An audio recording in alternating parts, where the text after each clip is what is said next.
All right, so hello to anyone who might decide to view this on YouTube. We are going to continue our Humblewood game. So last week, you guys returned to the Alderheart victorious from your battle at that bandit camp, surrounded by other members of the militia who had stopped by and helped out. Also with members of the Meadowfen Towns Guard that had been taken hostage in tow. As you returned, you guys decided to celebrate at the bar that night. Red, you swiped a bottle of wine and went to bed, because that's enough. And then spent most of the next day shopping around, hanging out with Eliza at the Emporium, talking to the kids. Gerald decided to visit a small little shop in the Roots, where you managed to con a very rare magic item out of the shopkeeper. Congratulations. Again. Again. 2 different campaigns, same goddamn PC. Okay. I am officially forbidden from bartering because apparently I apparently didn't find a way to It's your superpower, apparently. I wish I was as good as that in real life. I'd probably be more cash solvent. So yes, I have a magical loot that I can use to once a day summon a meteor. And hurt where my enemies with both force damage and psychic damage somehow, for some reason. Apparently the sight of someone playing the lute and a meteor dropping from the sky is apparently damaging to one's brain. I mean, I get it, but yes. Yes, and I am still in the process of making that homebrewed item on D&D Beyond. I've been a little distracted trying to gather everything today, but I am working on it. All right, so Red, when you finally get up in the morning, your friends are fucking gone. At this point, it's probably about 2 in the afternoon. You slept in, we'll say, just to make it a little easier. But you are welcome to explore, see what happens. They're just gone. Yeah, it's she's gonna get up, notice that everyone's gone. I've been on that for far too long. Gets up. She's gonna go and see if she can find everybody. Okay. Are you just going to look around downstairs, or are you going into the town? Do you have any ideas to where you might? I'll go in the town. All right. For the hell of it, just make a perception check with advantage, because you've been around and you know your friends a little bit. Dice would be good.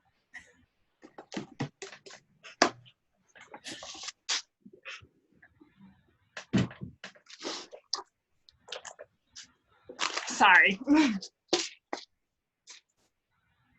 Okay, perception? Yes, with advantage. No need. I got a natural 20.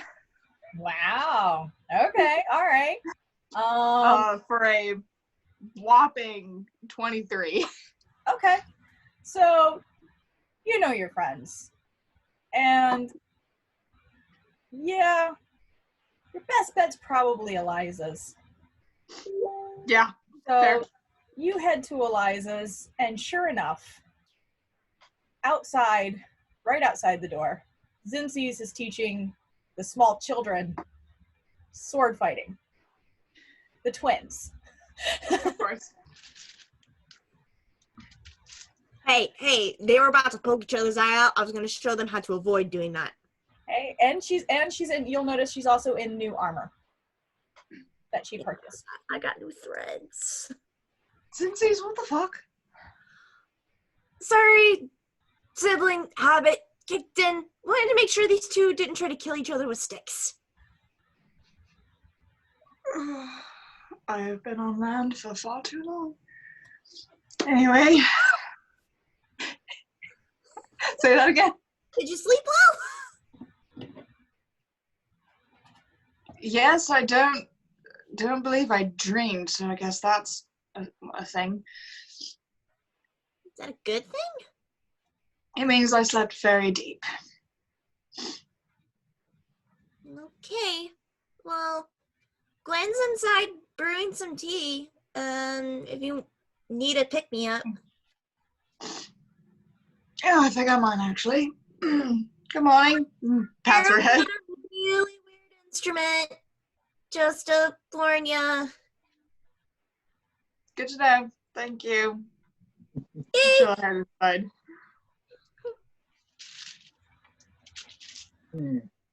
Well, someone's crawled out of the bed. Good morning. Or afternoon. What time is it? I lost track somewhere between the roots and here. So, daylight. There's daylight. That counts. It's a long walk down there.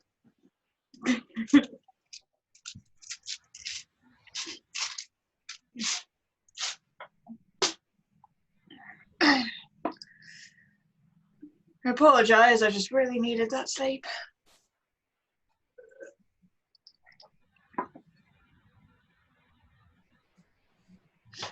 Gwen is making tea. I swear she is. At this point, Gwen is probably still helping teach Ramona some basic magic.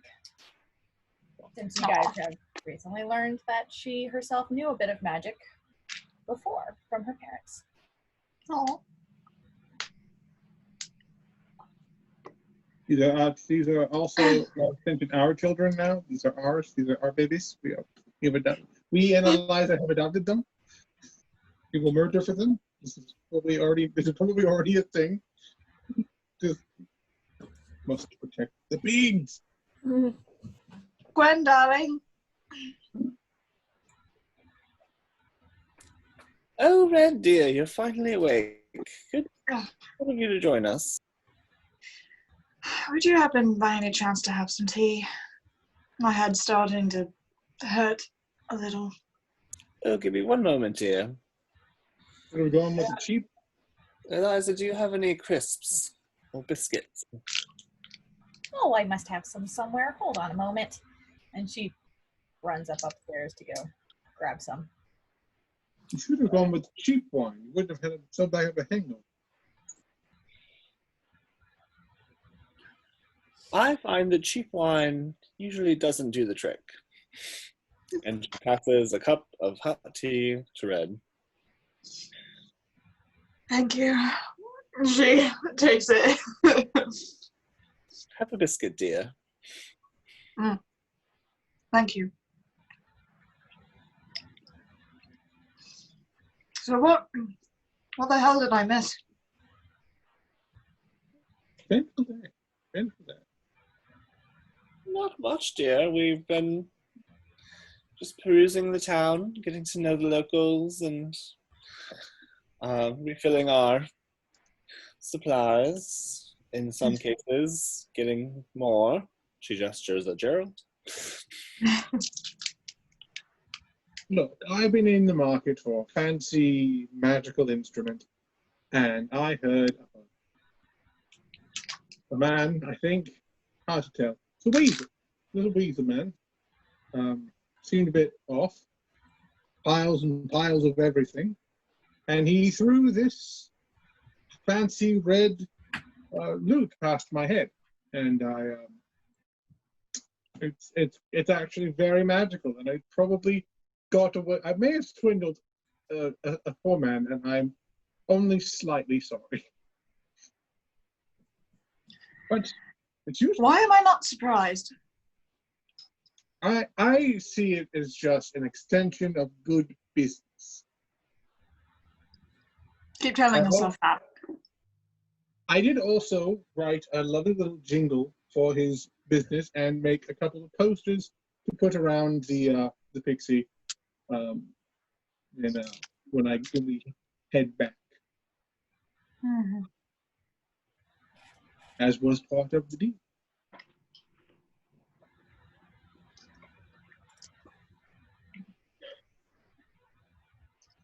I did find, I found a flute that did some that was, I believe, did some healing magic. And he looks at Red. You've been on the coast, and likely you said you've been at sea. So you're familiar with a gun. Yes. You know a trumpet. It was a trumpet that had a trigger. My estimate is you do a little bit on the trumpet, and you were able to fire a magical projectile. It was a trumpet gun.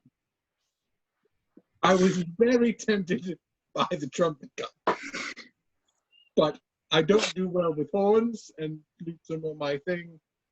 Red, like, wheezes in laughter. Hold on. A trumpet Gun. gun. Yes. Trumpet gun. Does it play a note every time you shoot it? No, you play it. I think it fires. I think it fires the sound that would fire at someone. I managed not to hit anyone. That's Why right. didn't you buy it? Hold on. No, I didn't buy that one. I didn't buy that. About the loop. He walks in like, what about a trumpet and a gun? Oh, I didn't tell you all. There was a trumpet, had a trigger. It functioned like a firearm. One might see out in sea or in the coast, those sort of things. But instead of being a powder box or anything like that, it's a pepper box, powder box. It was magical. You play the horn, and you fire a projectile. It's mad. It's completely mad. It's as mad as the bloody beast. It's beautiful.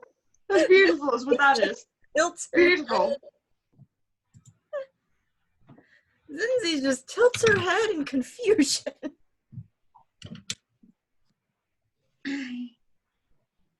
That was my adventure for the day. Oh, All I got was some armor. yes, I noticed. Looks very nice. Thank you. I have a bad habit of being squishy, so needed an upgrade. She pats Susie's head. Her tail swishes happily. Yeah. You know how squirrels like do those little tail flicks that make Yeah. it so floofy? That's what she does.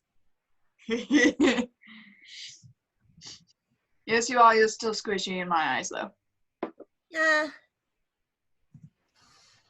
Wouldn't doubt it.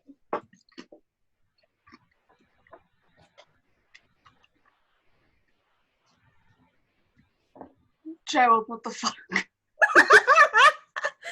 What the fuck is he doing? He's jamming on that fucking loop now. Oh my. For context, the remix of that one Lady Gaga song that comes around like "You got the car" and it just jammed up. That's stuck in my head.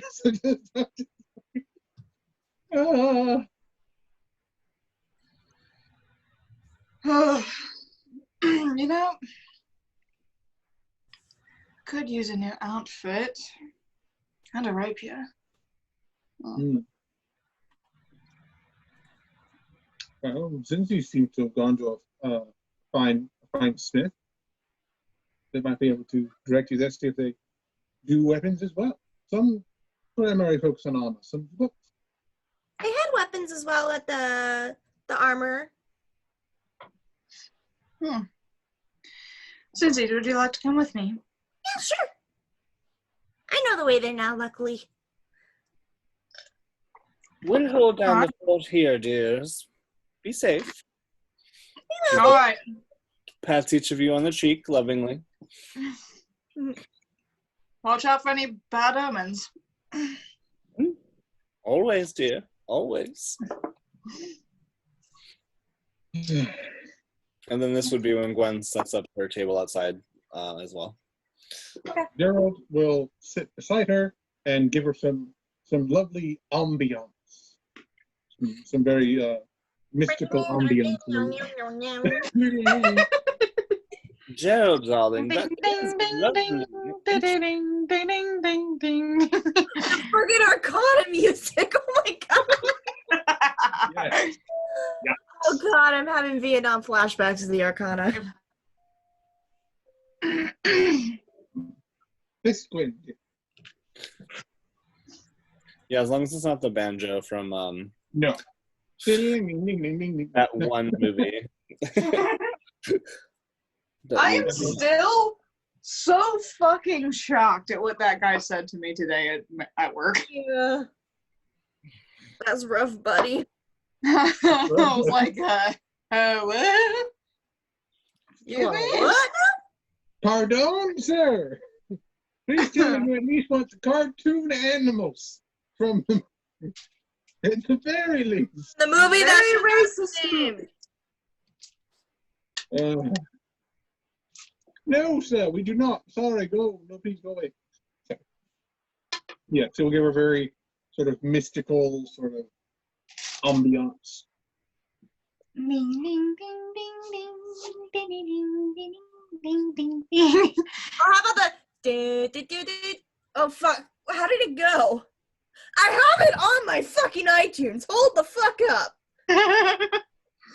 Ding, ding, I know exactly. It's fucking Manucci, this song. ding, ding, ding. Play, bitch. This shit.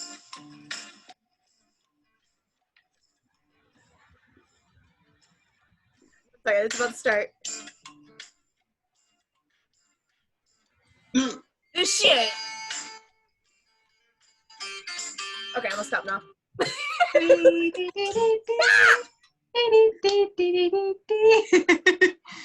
On YouTube. That's the theme. That's the name of the song. Yes.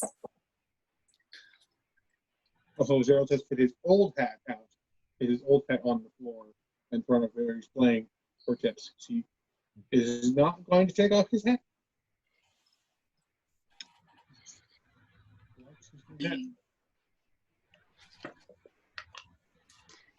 But Red will go with Zinzi's Yeah. to the Birthday shopping. shopping. Shopping. Chip I shopping. forget. How much money did we get from the last thing? Oh shit, we forgot to message you that. Fuck. We were told to do so, and we are kind of dumb. I believe we That got I am broke. I think we got 150 each, right? each. Yep. In a combination of gold and jewels. Yeah. Some of us took all gold, some of us took gold and jewels. And plates. I thought we You gave guys this place to cashed that. Eliza. Oh, that's right. You Yeah. gifted them. Well, you tried to gift them, and she wouldn't. Yeah, and then she took I money. think she's just offering us more discounts as a token of her appreciation or esteem. Yeah.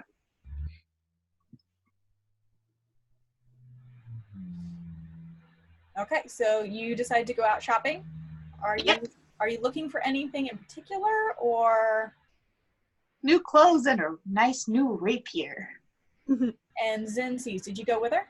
Yes. Okay, so are you taking her somewhere in particular, or are you guys just gonna look around? I was gonna take her to the armorer that I went to. Okay, so you take her to the trusty anvil. Yep. Where you see the honey badger and the raptor whose name you guys didn't actually ask. Well, no, I didn't. That's a mental note to me, not to you. It's not like you ask every cashier their names. Just saying. Usually they have name tags on. Name tags are not a thing in the Humblewood. It's weird. The only reason I would ask for an employee's name is if I wanted to be a Karen. Woof. or if you're a creepy man who's hitting on you, and then like you have to make sure that your manager's watching you as you get to your car to make sure that you're not being followed. That's not a story from real life. Whoa. Woof. I loved working at GameStop. It was great. Anyway, so you enter the trusty anvil, and once again, so you missed out on this last time, Red. As you walk in, you can hear the clanging of metal, and you can also smell some of the tanning, but you can tell that she probably does most of the tanning work somewhere else. So you smell that fresh leather as it's brought here so that it's not horrendously smelly.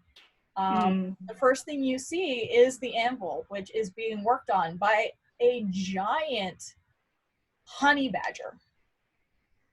He's like 7 feet tall. He's a big guy. And he's a big fella. And we've already established that he doesn't give a shit. No, yes, and this honey badger does not give a shit. Honey badger don't care. Honey badger don't give a shit. Nope. Honey badger eat cobra. And then if you look over to the right, kind of tucked off, there is a raptor who looks like she's setting up some new things on the stands. Almost like someone just bought one of her sets of studded leather. So you've got both options here. The walls are lined with different types of blades. There are different armor stands in the along the edge. This is pretty much a one-stop shop for any weapons and armor that you might want. Cool.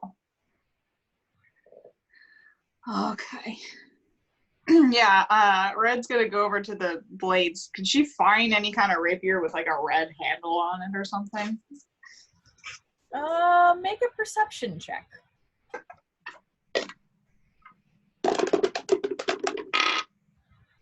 That's a dirty 20. Okay. Yeah. No, you not only does it have very carefully colored leather binding around the handle, and the hilt, sheath itself is beautiful and just scrolled with really intricate, kind of almost like a damask print to it.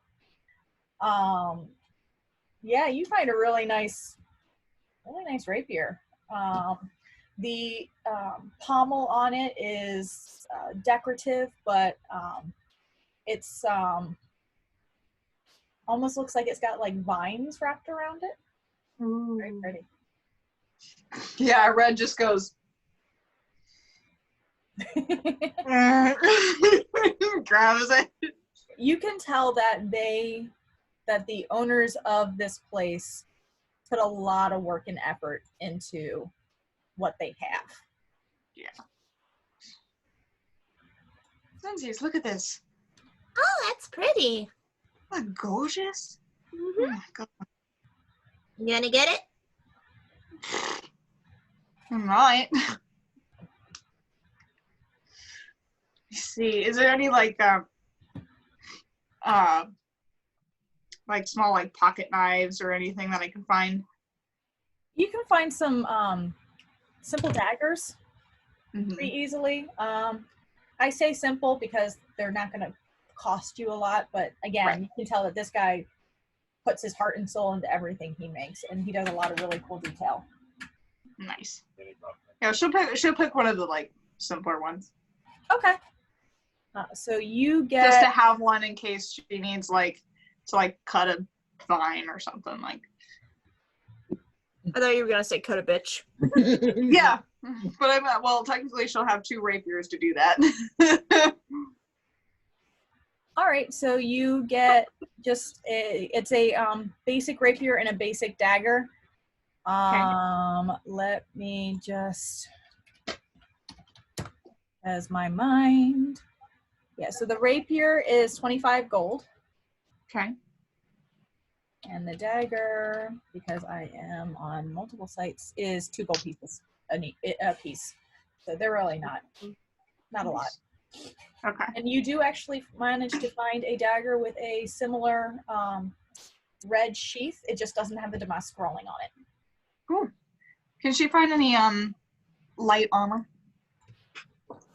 Yes. Yeah. Armor is easy enough to find. Are you looking for anything in particular? Just something light so I can keep moving. What armor do you have right now? I just have.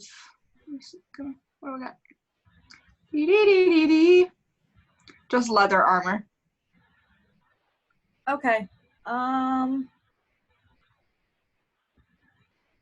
Hide armor has a higher AC. I don't know if it's going to be better for you, but I will. Yeah. If you're trying to find something that's just going to buff your armor class, it's at this point they all look very similar to what you have. Okay. What did you end up getting? You traded your leather for something else, right? Zinsi's? Huh? Yeah, I got studded leather armor. Okay. Yeah, so studded leather armor you can get. Okay. There it is. That also will up your AC. And that one, it says 45 gold pieces. 45? Mm-hmm. Okie dokie. Did Cool. Yeah, she'll take the armor too. Okay.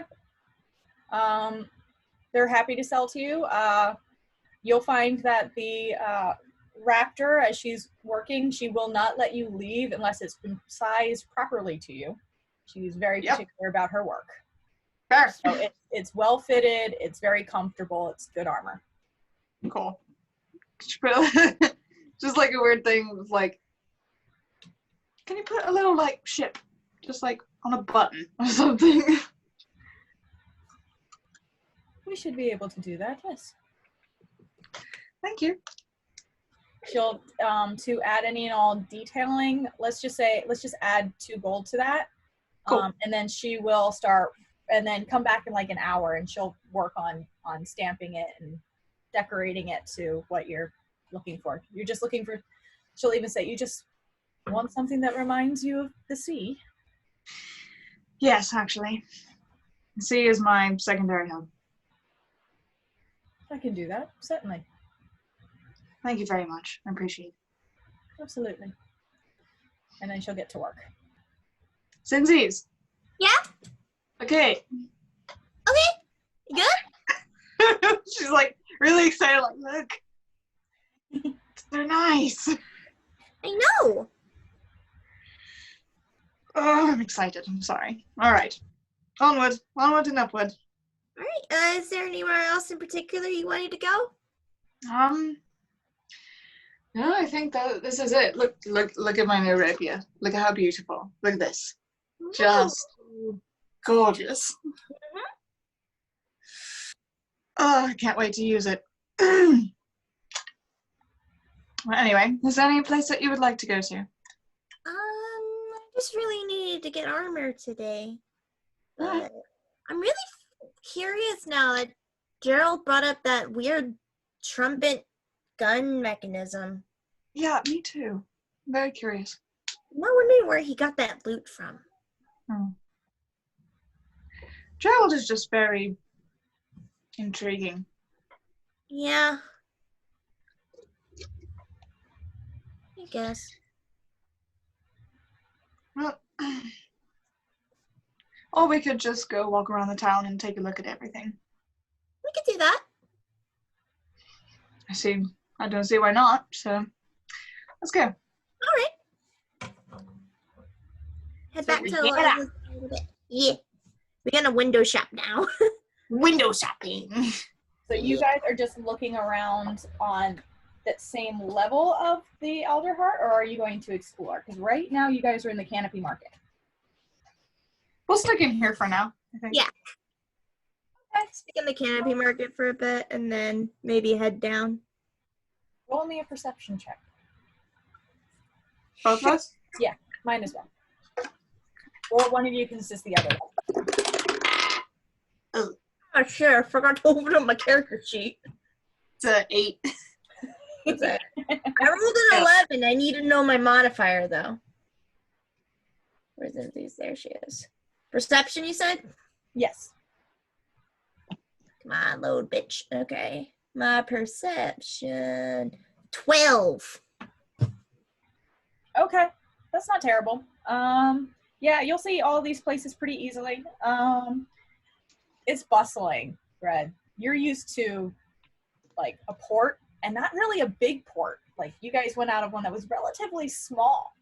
So and you've been to other ports, but this is a treat. It's not normal for you. So for you, this is a little bit overwhelming. Yeah.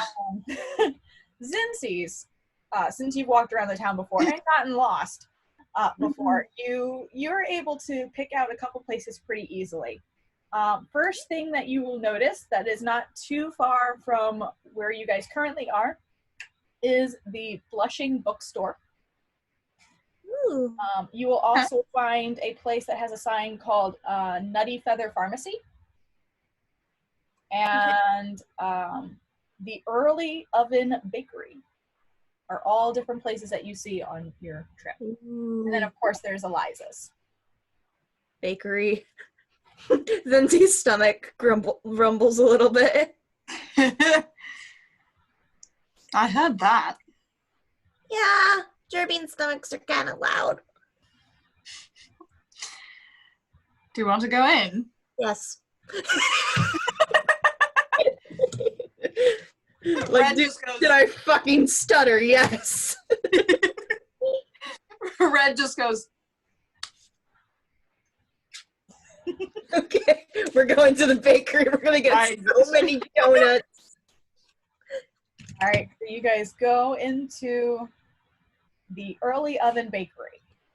You find behind the counter, well, first off, as you walk in, it is just this wall of smells from freshly baked bread to cinnamon and gingerbread, and it smells delightful in here. Zinzi's is kind of twitchy now because of the smells.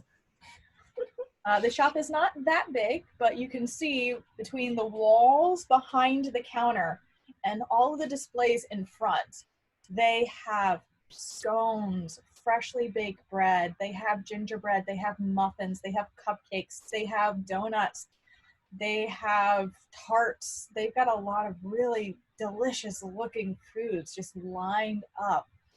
And behind the counter, you see a teenage hedge. Just a little hedge girl who just greets you very nicely with a smile. Hello. oh my dear ocean opal. This smells amazing. Oh, why thank you. We work very hard for it. Red just looks down at Zinzi's like, oh my god. Yes. Zinzi's is just like pupils dilated, her tail's all fluffed up. She's just like fucking jackpot. It's like cha-ching, but there's like cupcakes in your eyes. Yeah, there's cupcakes in her eyes. She's got like her little face pressed against the display glass, just staring at a pile of cupcakes. Can I help you?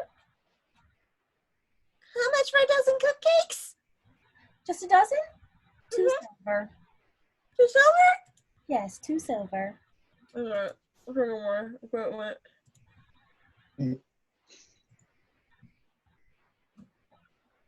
I'll take 5 dozen. I slammed out a gold piece. Oh my god.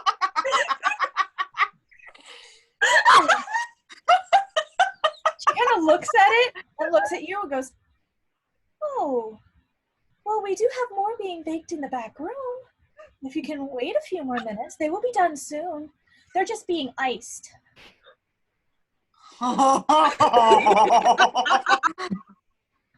You're making me hungry.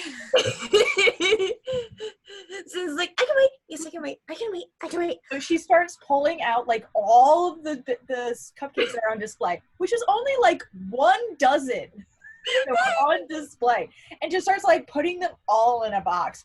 And it smells wonderful. And then she like kind of scrambles to the back. She'll be like, I'll be right back, and scrambles to the back room. and you can hear like some quiet talking, and then she comes back and goes, just a few more minutes and those will be ready. We'll have 5. She's a little concerned. Don't worry, there's a method to my madness. I understand, but you're also expecting a small bakery to have 5 dozen cupcakes already made. I will throw down another gold piece. I put down another gold piece just to compensate for my stupidity. She's like, oh, that's not necessary. Think of it as a tip. That's a really big tip. Yep. Did you want anything else? You just see Red in the corner. Like, at least a dozen like macadamia muffins with one in her mouth going. I put down another gold piece. And those macadamia nut muffins. Well, I mean, you easily could have done that with the last gold piece. I put down another gold piece for her. Her eyes just keep getting wide, and she's getting like, like looking between you in the back room. Red just goes, hold on. She takes like a couple like cookies and like croissants, I guess, to make up for the gold. I'll take these as well. She like pulls out a basket and sets it down for you to fill. Okay, so 4 gold pieces for 5 dozen cupcakes, a dozen macadamia muffins, and a couple of cookies. And it's all for like 2. It's 2 silver for muffins or cupcakes, and it's like 1 silver. Okay, so I calculated. So a dozen is only 2 silver. 10 silver pieces make up a gold piece. Yeah. So why buy 5 dozen of everything? No, 5 dozen of when you listen to 5 dozen of the cupcakes, 5 dozen of the macadamia muffins, and then the 2 other gold pieces are a tip and to cover the cookies. She's looking up like, we don't have that many muffins right now. I'm sorry. That's fine. Just okay. Oh. We're just cleaning up this burger.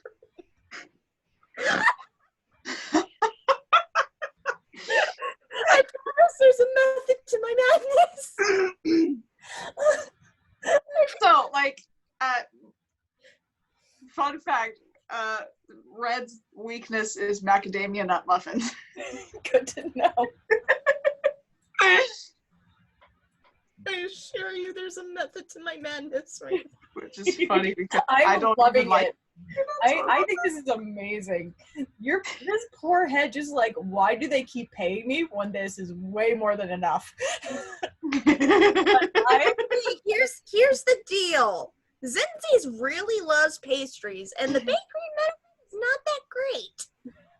It's mostly birdseed. So she will gladly overpay for a dozen muffins. Just gonna look at that. Okay. Sky's a weird color. Look at that.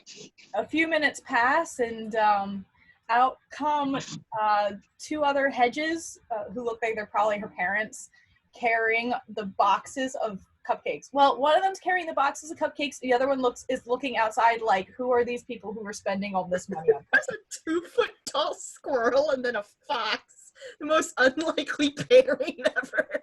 Yeah, and the male is the one who comes out and sets them on the counter and goes, all right, I suppose you're the ones who are getting all of this? Mm-hmm.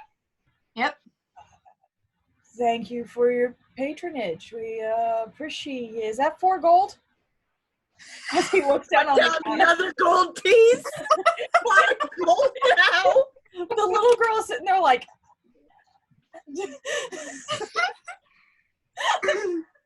Red, they're like, What's happening? Thank you for your patronage. Yeah, welcome. You're welcome to come back anytime. Anytime. And I grab the box. It's a little 2-foot tall squirrel. These are like, they're like this stacked by this. And then there's the basket of the muffins and the Oh my lord. cookies and yeah. It's okay. This is fine. I have a strength of 10. I'll be fine. Ready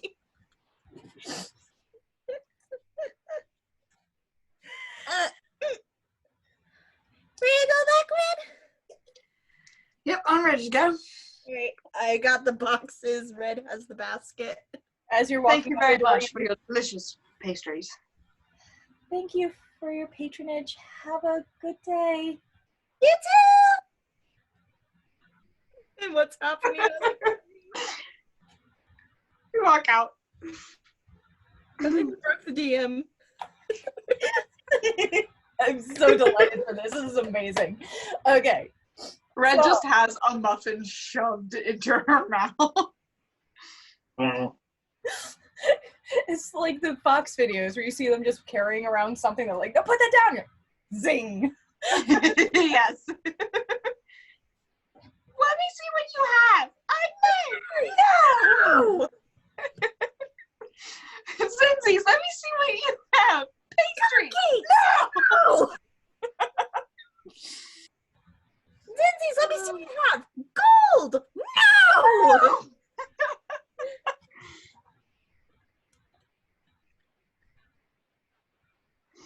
Oh boy. That was amazing. I was great. regret nothing. I got the gold pieces. I'm just gonna keep adding more, even though I'm not there. They're just gonna wake up with a satchel of gold at their door.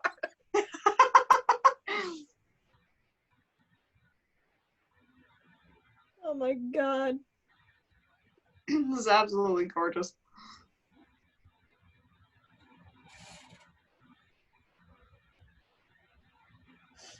Okay. I think it's the most chaos I've had in D&D in like weeks. Chaos! Delicious, delicious chaos. Yeah. All right. Did you want to check out any other shops as you carry around your mountains of pastries? I don't think we can while we're carrying the mountains of pastries. No, the bookstore. Okay, let's go to See the if we can bookstore while we See if carry we can, pastries. see if we can find any like sea charts. The first box of cupcakes. The biggest fucking stomach ache tomorrow. Zinzies, maybe you should slow down on those cupcakes. Yeah.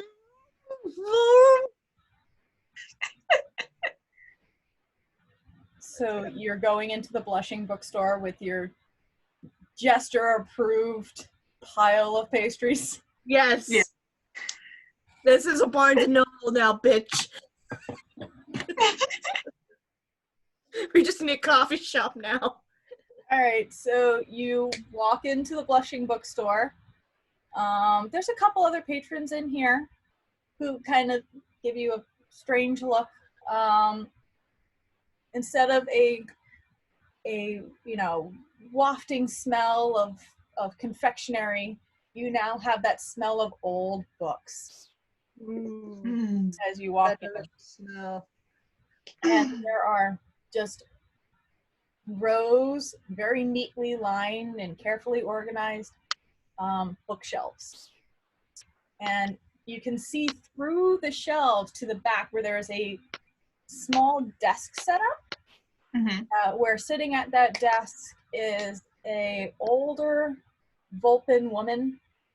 She's got some gray in her fur. She's got librarian glasses sitting on the edge of her nose. And she's, it looks like she's going through a ledger of some kind, and she doesn't seem to notice your entry. Together. Oh, she will in 5 seconds when she sniffs. Right. Well, the other patrons have noticed your approach, and some of them look quite confused. But yeah, Okay. Whether they were confused by a Vulpin and a Gerbine hanging out, or with the fact that they have donuts and shit. Probably both, I'm guessing.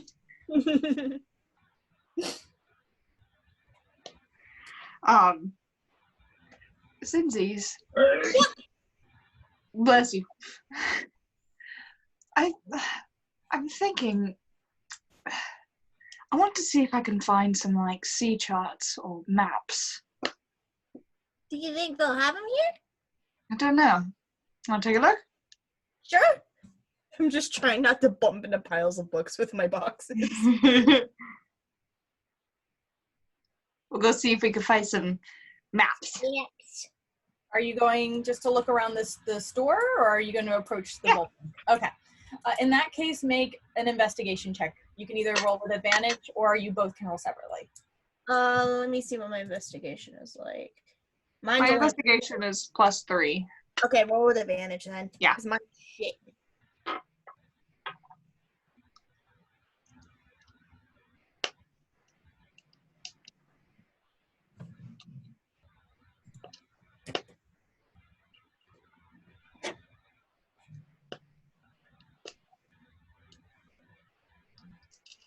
You choosing the right die?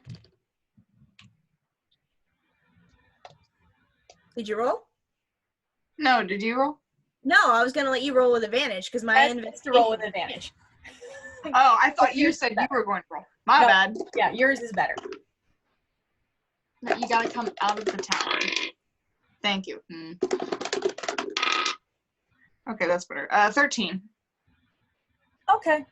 It takes you a decent amount of time because there's a lot of books here. But you do find mixed among some of the scrolls, there's a couple sea charts, not too many and nothing too detailed because this town is very inland. Right. But you can tell that she's probably traded for a few and has some in her collection. And you do find some detailed maps of the Humblewood as well. So mixed in there are some sea charts. They're nothing too fancy, but there's a couple, and then there's also some Humblewood maps as well. Cool. Yeah, Red will just kind of look them over. Is there any that maybe she would recognize just from previously sailing? Make a history check. History check. Come on.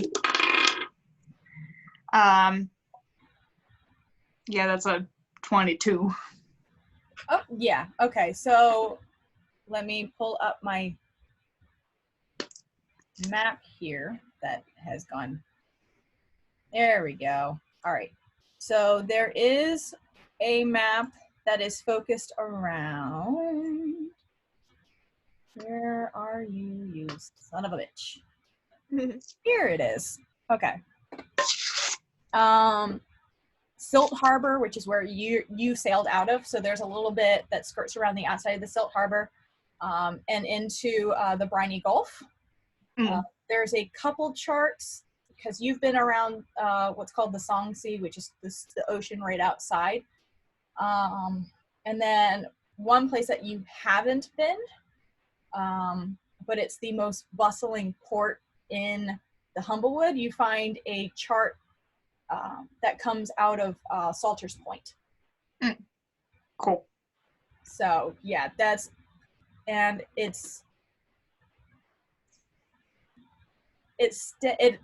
one is really where you come into the Song Sea. So most of the charts that you find still skirt the edge of the Humblewood, or there's another name for it that I can never remember.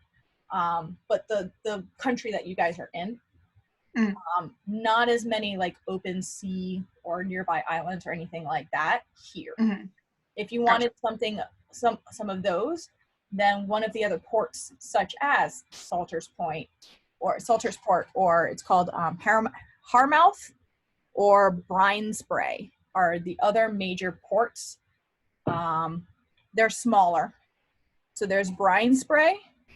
You're from Silt Harbor, Siltharbor, is where you and your father came out of mostly. Which I meant to ask you, what's your father's name? Reginald. Okay. And then there's Saltersport.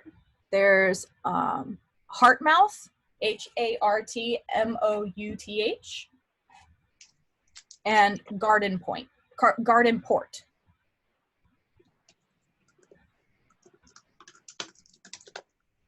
Those are the ports that are directly on the coastline. There's a couple villages that have little marinas in some of the rivers, but these are the ones that you find information on. There's basic charts as to navigating to get in and out of port in those areas. Mm-hmm. And if you are interested in purchasing them, you are welcome to ask. Cool. But Red will turn to Zinzi's and like show her some of the maps and be like, "You would not believe the kind of waves I had to fight here. Look at this. So let me tell you the story." She just like starts kind of talking about her experience sailing out on the ocean. Story all about how my life got turned upside down. Zinzi's is listening intently. After like 20 minutes or so, you actually hear this quiet over your shoulders. Look up! Yeah, as you turn around, it's the elder Vulpin woman who is just standing there watching. Can I help you find anything today?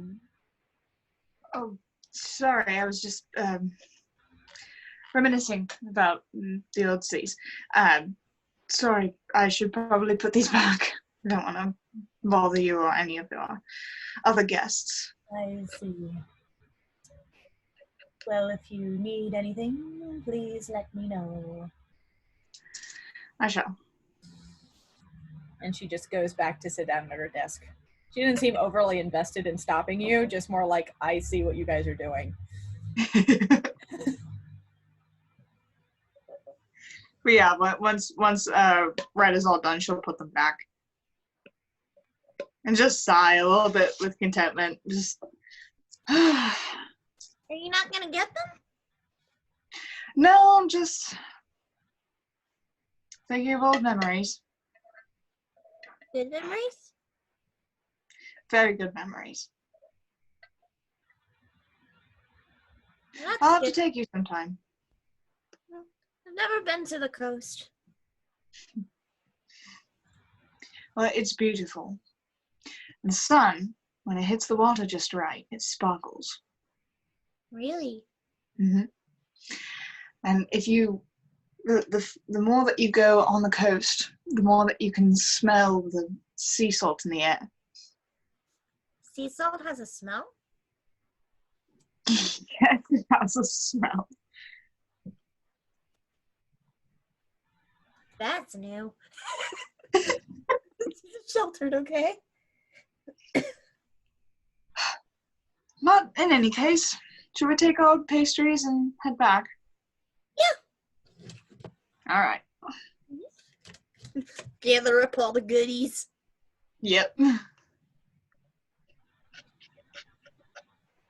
Okay. Get all our stuff and head on back. Yeah, boy. All right. So you guys are back at Eliza's. At this point, Gerald, you are able to have attuned to your loot. You needed a bit of time to focus on it and relative quiet to be able to, so you probably had to duck out away from the running children, but you are attuned.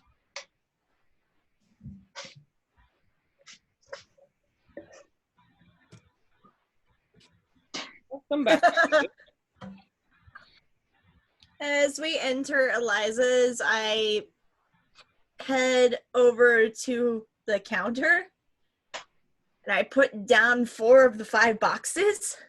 Oh my. Where'd you find all of these? Bakery. Bakery. Yeah, as you drop them down, and as Eliza says that, the youngest one, whose name is written down on one of these, Zuri, like pops. You can see she like pulled herself up on the counter and is like, oh, cupcakes. Now. They're 4 siblings, right? There's 4, yes. Zuri is the youngest. Right. And the ones that you were playing with were Glennis and Finn. Okay. There's 1 box for each of you.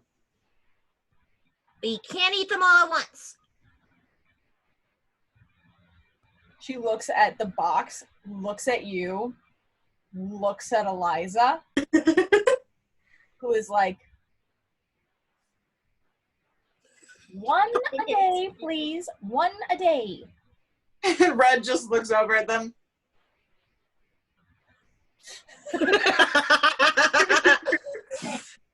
I told you that there was a method to my madness, DM. Make a deception check. Yes, let us give all the children copious amounts of. Are you doing that only to the children? Like, are you trying to hide that from Eliza? Huh? Are you trying to hide that from Eliza? That expression?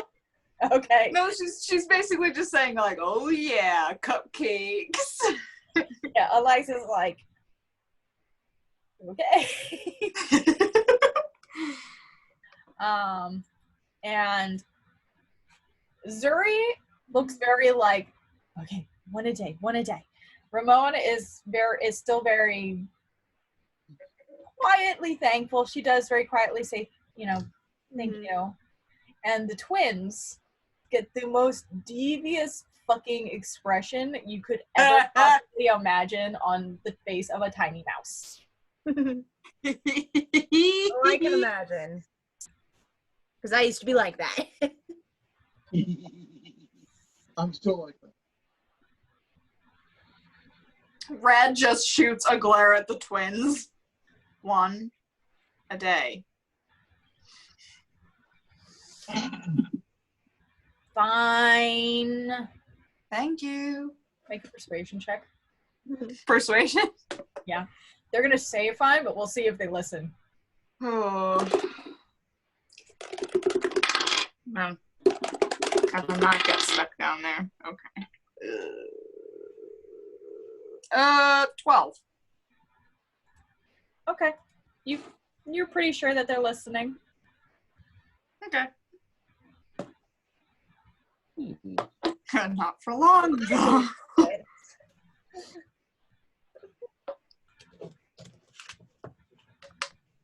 Do I believe the twins? Make an insight check.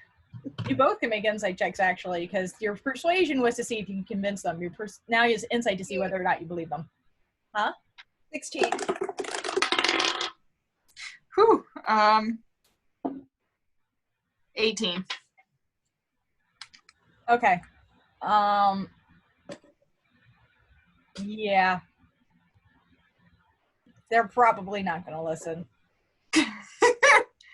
I rolled their deception. They both rolled an 18 or a 16 and an 8. So meet and beat. You know that they're lying. I start to grab the 2 boxes and take them away. No. You gotta promise. Only 1 a day. Fine.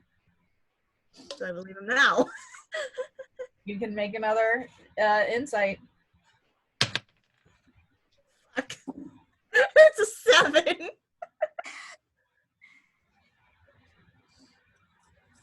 Is Red also going to roll, or is it just Zinzi's? Yes. Okay. The insight. Insight, yeah. God damn. 7. What the fuck? So bad. It's okay because they rolled a 4.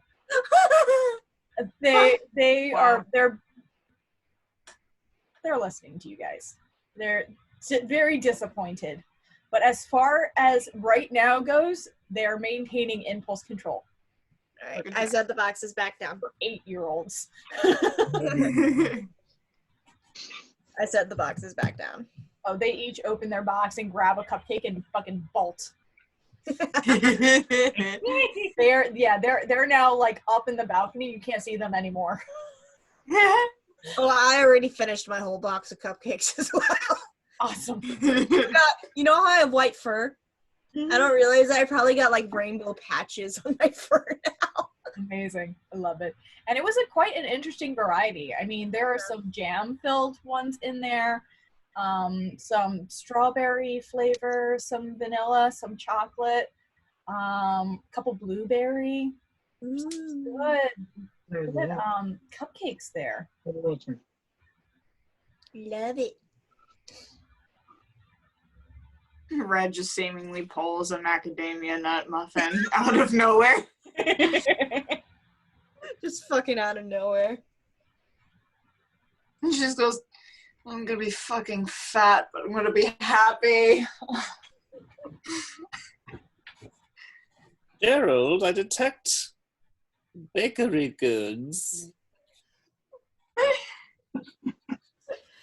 We walked right past you two with them. She's a divination wizard. We're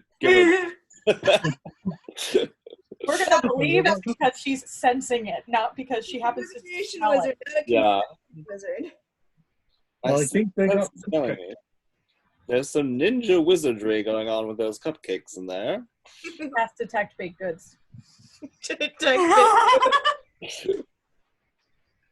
Instead of cantrip, is it can has? Awesome. I can has baked goods. As you look up and see your friends, you see Red sitting there with a delicious smelling muffin that she's pulled out of seemingly nowhere.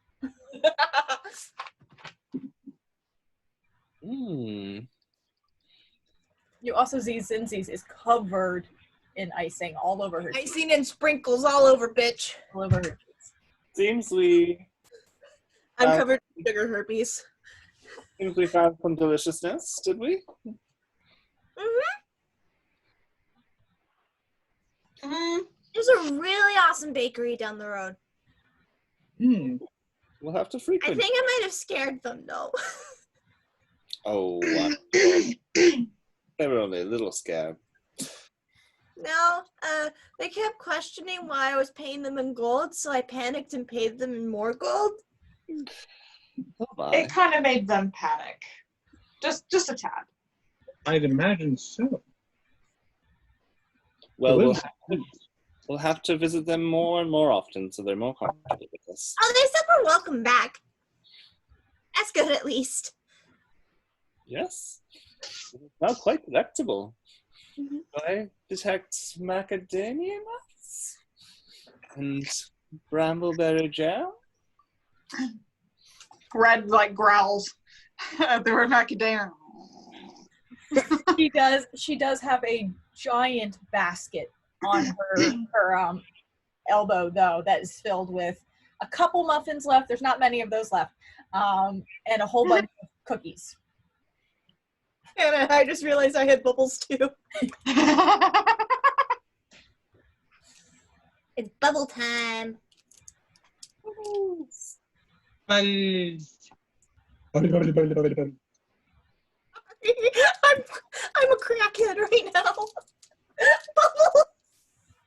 There are a lot of bubbles. Holy shit. All the bubbles. Yeah, I have a professional bubble machine here somewhere from when I go on work. That thing is insane.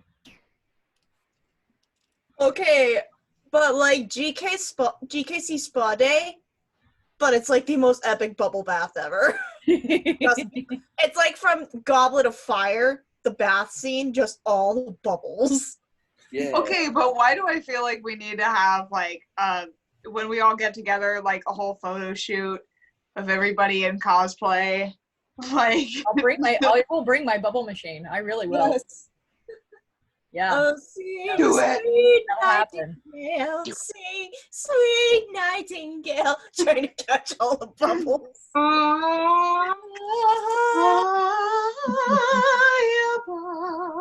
There is a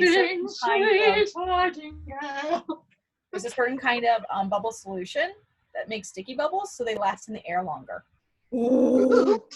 and you can catch them. It has like glycerin in it. Yeah. If I remember. Because That's the trick. you ever Thank see you, those May. big bubble ones? Yep. It has to have like dish soap and glycerin for it to last. Oh yeah. Teach Probably preschool for 10 years and you will learn all the tricks to making bubbles. Because kids will not stop if there are bubbles. I forgot my mom got this for me for my college graduation 2 years ago, and I still have it. All right, so is there anything else you guys wanted to do on this day? Well, Zinzi's about to crash into a sugar coma relatively soon. Okay. So we can wrap up this day, just make it a little bit faster. You guys get dinner, go back to your rooms, which I'd like to remind you guys was pay per day. So at this point, you're rounding up a tab. I think Glenn covered the first day You covered the first day, yeah. for everybody. The first day is covered, and you guys have about a week. How much is it per day for 4 rooms? It's 3 gold per room per day. Okay, so 12. Yes, but yeah, I mean, you guys haven't tried to haggle anything down for the fact that you're staying longer. Huh? What? So, yeah, so you guys go to your rooms, you get some food. Is there anything you guys want to do on the second day? Each day, Glenn is going to spend a few hours doing her divination stuff, and she'll use detect thoughts to sort of enhance that. Okay. You already got the gold for the first day. Yep. Roll me 4 more performance checks. With advantage because you're using detect thoughts. Okay. Gerald is going to do a bit of a pub. So pub crawl, go to 3 different pubs and do performances. Okay. Also roll me performance checks. Zenzi's will probably help Eliza with the kids. Okay. For today. Yeah. Hear that. We might have lost Nate. I think he's rolling. So, yeah, I'm checking my sheet. I'm on my phone. Oh, because your internet's still down? Yeah. That sucks. That really does suck. Do you want the total, or do you want separate rolls? Just roll with advantage for each day and tell me what day, how much you get for each day. 21, Okay. 17, Okay. 11, Okay. and 8. Okay. So the first one, you make 28 gold. The second day you make, wow, that's a lot. 47 gold. The third day you make 28 gold. And the final day you make 15. So 28, 47, 28, 15? Yes. Okay, cool. Dankeschön. Depending on what you rolled, determined how many d20s I rolled to get you your amount. Oh, cool.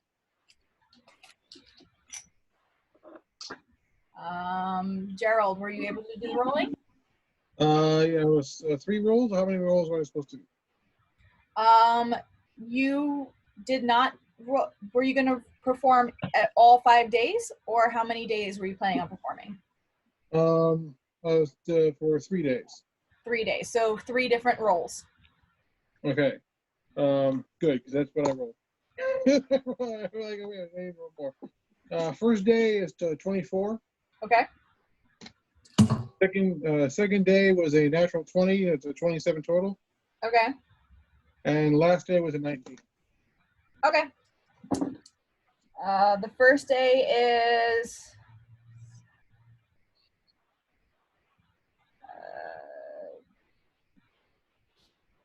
33. I can do math. Mhm. The second day is 36. And the third day is 26. You get that? Yep. Cool. I will contribute 12 golds for the rooms each day. Okay. I'm gonna let you guys mark that down. Yeah. Okay. Was there anything else you guys wanted to do? There's Frey being held in the jail. If you wanted to try talking to her, you can. Yes. There's Alden. You guys met the Corvin member of the council, whose name is written down on some piece of paper in this pile of notes because I haven't finished putting together my new binder. Sounds right. I'm working on it. Well, I don't want to show you guys my table. There isn't a single square Yeah. inch that doesn't have something Y'all on it. know I'm bad at taking notes, so. There's the downstairs level of this particular tavern you guys have not explored yet. You haven't been to the roots, the boughs, the branches, the trunk market, Bright Hollows, or the Underfall. Does anyone want to talk to Frey? I did. Okay. I'll participate in that. I also, that market thing sounded cool, and I would like to go to like the upper levels, like the canopy, if there's an opportunity. Well, you're in the Canopy Market. You haven't been to Council Plaza, unless you meant the boughs. Is the boughs where you can like see over the trees and stuff? You don't know. You've never been there. Okay. I will investigate. Okay. Let's start with the investigation into the boughs. So you go to the gates of the boughs, and there's a heavier perch guard here, and you are stopped at the gate by them. You learn that the boughs is where the council members and other members of affluence live here. So it's like a gated, yeah, it's like a gated community. Okay. That seems boring. Is the Corbum that we've been seeing, does he live there? The one who came to the bar and was like, yeah, what's up? He's a member of the council, so it's a safe bet that he lives there. All right. Seriously, where the fuck did I put that paper? I had it not. Did anybody come with me for this?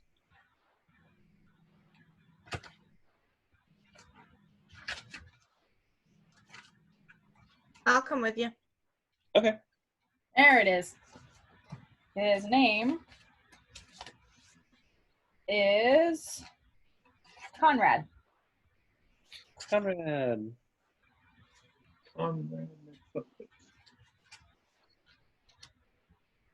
Yes, this is. If you ask at the gate, the guards will tell you. Yeah, he lives here, but I mean, he's probably at the council plaza right now. He kind of is working. So. Oh dear. Well, please let him know that Gwendolyn Briarthorn and her associate, Zinzies, were inquiring about him, if you don't mind, dear.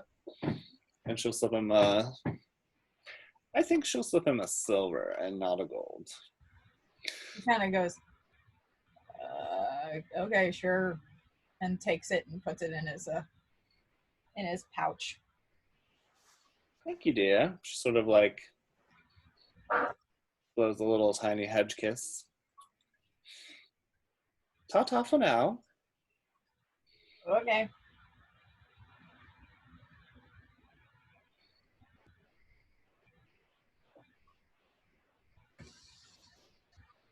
Is there anywhere else you guys wanted to go?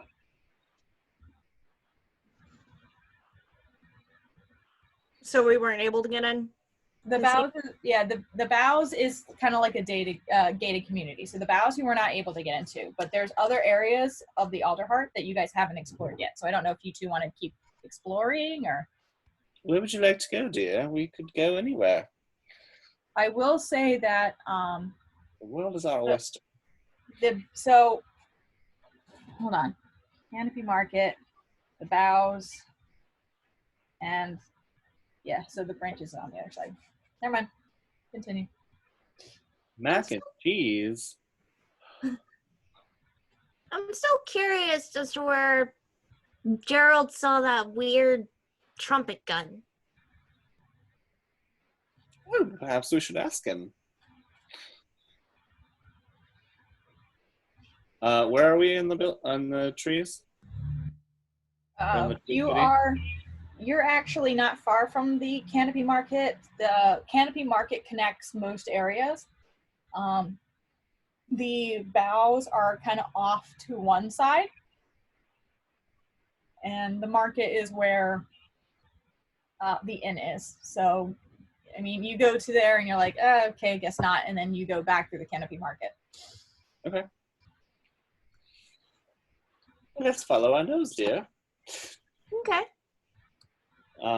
Did Gerald mention where he got the loot? Yeah, he said he went down to the root market. The roots? Down to the roots. Found a strange weasel. He would have given them the shop name.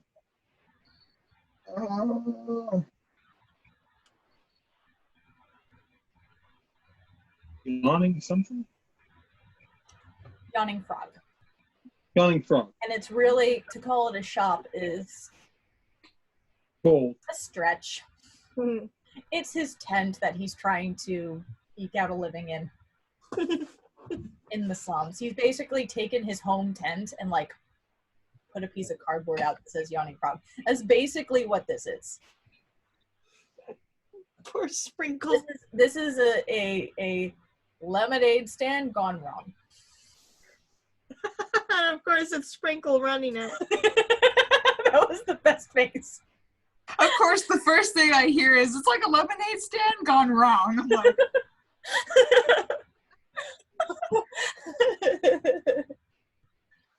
Yeah. All right, so it's Zincy's and Gwen going down into the roots. Yes. Okay. I'd like you guys to make 2 different rolls for me. First, intimidation. Okay, hold on. It's a new day also. So I got +4 to that shit. 21, bitch. 21? Okay. Yeah. I'm an angry looking little squirrel. boy.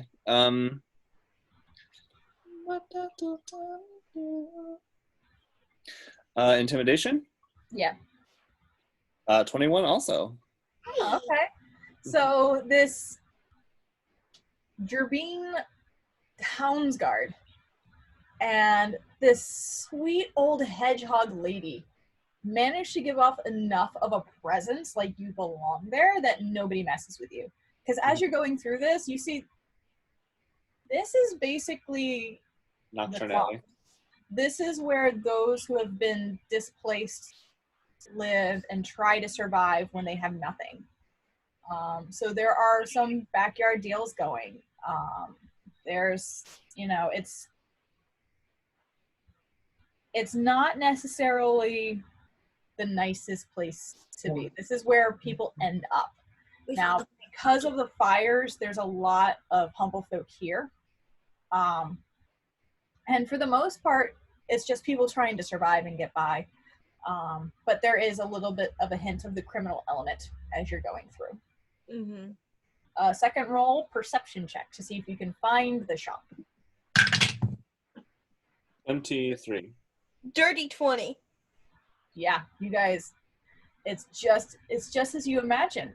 It is a patched and torn tent close to the, in the middle of was obviously a residential, I guess, part of the slum, but the guy has jammed in the ground in front of it a sign that looks like he just scribbled on it that says Yawning Frog. It's not a whole lot to it. It just looks like this is a building version of the guy in the trench coat going, "You wanna buy a watch?" Like, Wanna buy a sundial? exactly. That is what it is. I love that joke to this day. I love Hercules. Do you go in? Asshole. Yeah, I go in. Okay. Yeah. You walk in and you are greeted with a hoarder's delight. Piles and piles and piles of boxes, all precariously positioned. You're pretty sure at some point you're going to be buried. Yet none of them are actually falling. It's kind of impressive. Potion bottles sprawled all over the floor, and one red, kind of scarred weasel who is just watching you guys. Hello. Hi. How are you doing today? Today's shit. What do you need? Oh my. Well, we were just browsing. We heard you had some nice wares. You heard? You heard from who? Who did you hear from? Who did you hear from? Did they find me? It was a blue lady with... No, I'm kidding. What? No. Runs and hides. Oh, a bard fellow was singing praise about your shop. Oh, the bird. Yeah, I know him. The bird bard. The bard bird. So what do you want? Oh, we came to peruse, if that's all right. Do you have any suggestions for a young witch or a spry fighter?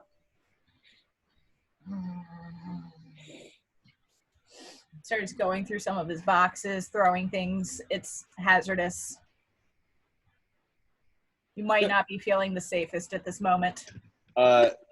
Instinctually, Gwendolyn turns so her thorns are between Jervine and the dude throwing things everywhere. It's like Psycho Duke Weaselton. He's a little bit crazy. Just a bit. It's like Sprinkle mixed with Victor and Duke Weaselton, basically. Yes. All right. As I pull up some of my stuff here.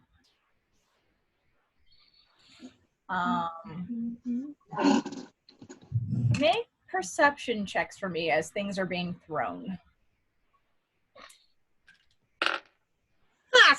7. Fuck. 15. 15 and 7. Okay. 7, there's a lot of shit flying, and you're just happy to dodge it. You're just really happy it's not hitting you. There are some arrows being flown around. There is a kind of a knapsack kind of thrown into the corner. There's a big jug, a few rings.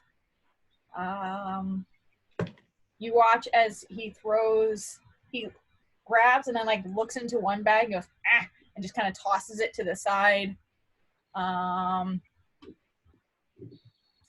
Does anything catch Gwendolyn's eye particularly? What are you looking for specifically?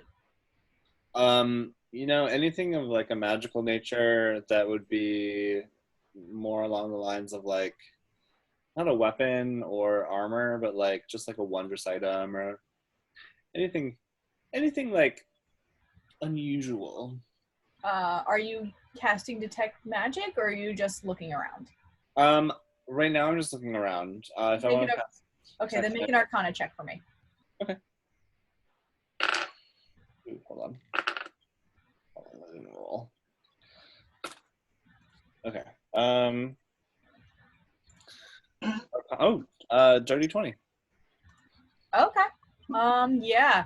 As a few things are being flown around the room, you would think they would smash, and they just don't. So like that vase that you saw looks interesting. A couple of the bags started getting thrown around, look very interesting. There's a couple of rings.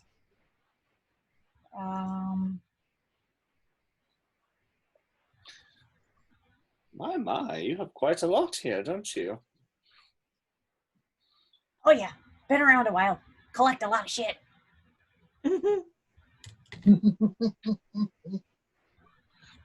I love him. Zinzi's is just carefully poking through all the random shit that's thrown their way. Would you, perchance, want a little assistance organizing? What's wrong with my system? Don't mess with my system. I have a system. It works for you.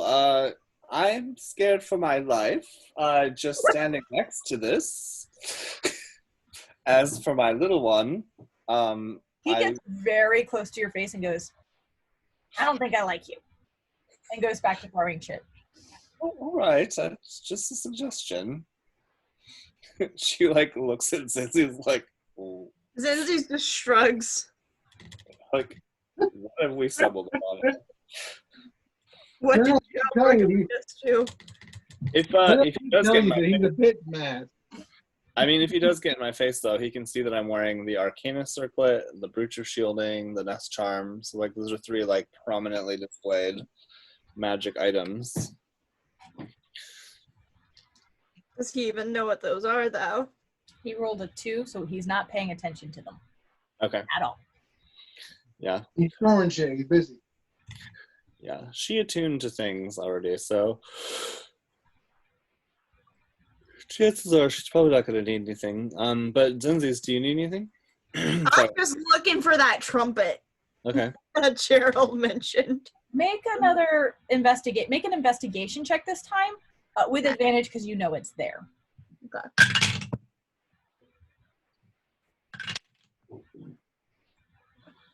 13. You find it. Yeah, it's bizarre. It's a trumpet with a strange handle that looks like a gun hanging off of it. Sir? Yeah. How much for this? Oh, that? Yeah.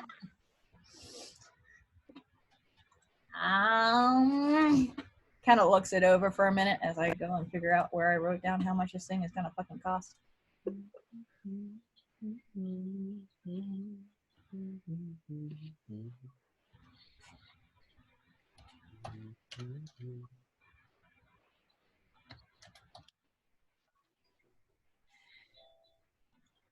I don't know if I can swindle this one. Where did I write that down? I send my powers to you through the ether.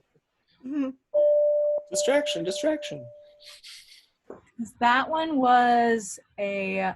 Distraction. That one was only a.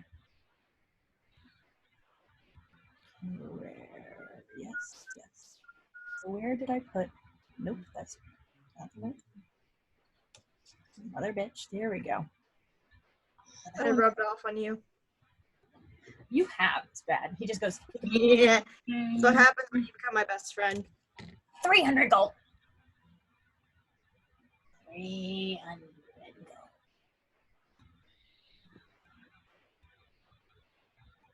Definitely don't have 300 gold. Seems a lot for a musical instrument. Magic! And I saw what this thing does. Put a hole in my tent. And he points, and there's still like a hole in the tent. It's like that big in the roof. Our bard didn't do that, did he? Yeah, it's fine. Oh dear. I'm breaking Hannah. I'm so sorry. She's gonna slip poor Weasel a gold. Here's for the repair, dear. I'm terribly sorry. No, it's fine. It's fine. He bought a lot of shit. Look, that instrument. I can't, man. It's funny. It's funny in its execution. It's funny in the way it's made. It's funny. It's funny. Okay.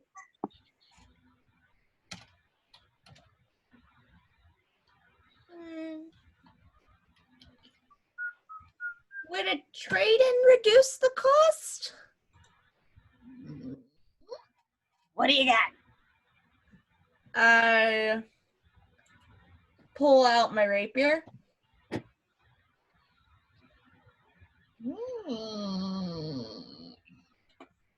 Your rapier, what? Is it just a plain old rapier? Yeah, it's a plain old rapier. Was that the one that you got from your brother, you said? I can't remember if I got anything from my brother. I was going back through and listening to some of the old ones, and there was something that you said was like a gift from your brother. Couldn't remember. Oh shit, it might have been the rapier then. Then I don't want to pull that out. I pull out my short bow instead. Just asking. Yeah. Pull out my short bow instead. Okay. I'm just like, oh, no, wait, not this one. Take my short bow off my quiver.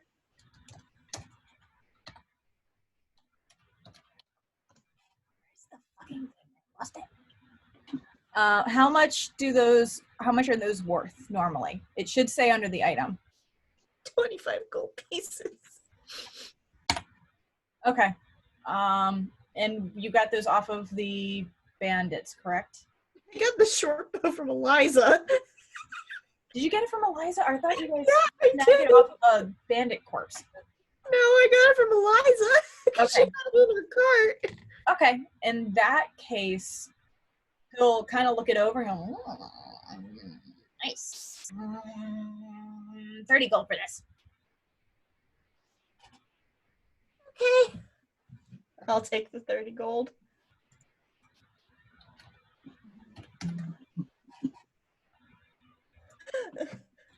Only 100 gold off now. Fuck.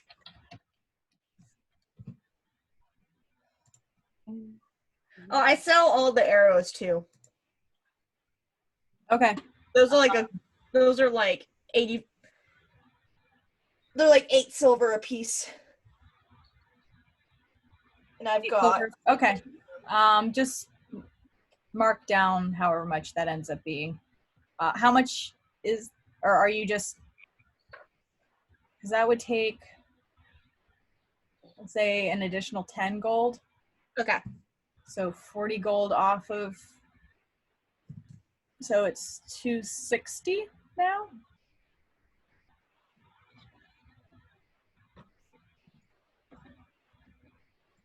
I only have 186 gold.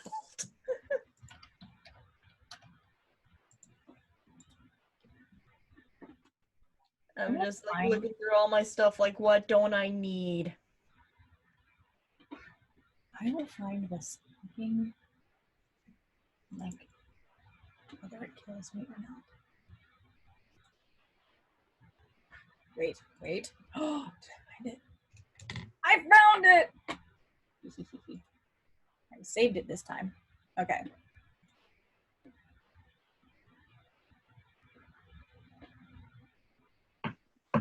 Cool.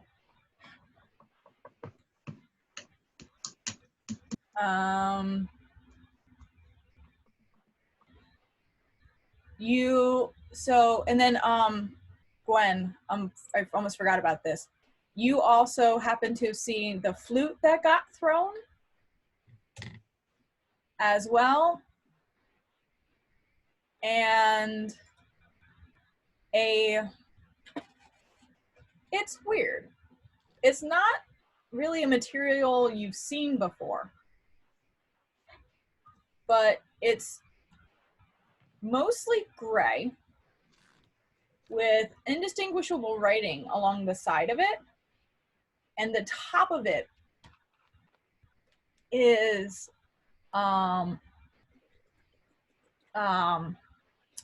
red. Looks like a dragon's head that got thrown. Like a small little box, or is it like? It sits about this big. It's rectangular in shape, and then the top of it looks like it's carved into the shape of a dragon. Okay, all right. I have a question, dear. What did you say your name was? Oh, I'm Sprinkle. Nice to meet you. Oh, Gwendolyn Briarthorn, head witch extraordinaire. Good for you. I was wondering, and she takes the circlet off of her head. How much would you pay for something like this? The circlet? Yes.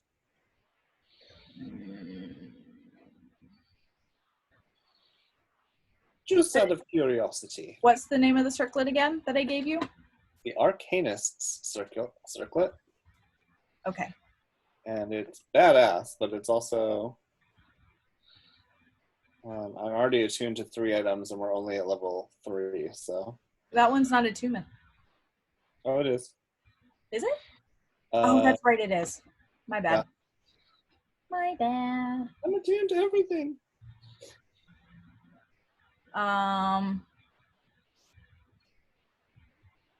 Let me pull it up and see how much he notices before I go to...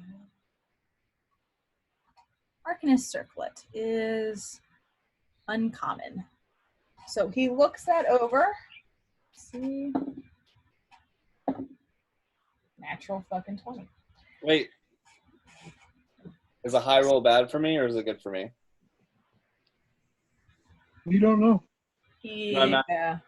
Because I can change one of them into a different roll. He's going to see if he thinks it's worth it. So natural 20, he's going to tell you how much it's fucking worth. Okay. Yeah. Yay, natural 20. Yeah, Just that is uncommon. bending the will of the universe around me. So And he be cozies. kind of looks it over and flips it in his hands and same as that. And he points to the trumpet. 400. Where'd you find this? And it's not even a circle, it's actually a little handle thing. Where'd you even find this? This is weird. Oh, you know, in our travels, we are very, what's the word, Zinzies, that I'm looking for? Adventurous? Yes, adventurous. And you find things. Yes, quite a lot of things, actually. If you are interested in some sort of bartering program, we'd be happy to help. Maybe. You find things, you bring them to me. If we can strike a bargain, I believe we can come straight here before we go to anyone. So you trade this. For the trumpet? That's what you want. What of the rings he saw or she saw? Did any of them look like interesting? Yeah. Because of your Arcana roll, you'll notice that a couple of the rings that he threw give off a magic vibe. Well, tell me more about these rings first, and then maybe we can strike a deal here. Oh, and he scrambles and runs and picks up and goes, ha! And pulls out 2 rings. One of them is golden, all around the outside, and has a purple gem in the middle of it that looks like it has gold that branches through the whole thing. It almost looks like a brain. The other one is silver with almost like a wave-like filigree in and along the side of it. Off the table, mind shielding, water walking. Mind shield swimming. Oh, swimming. Okay. Yeah. So he'll hold it up and go, "Yes," to the ring of mind shielding. We'll go, "We'll keep people out of your head. And this makes it really cool to swim." Can she take one of them? Or is he like...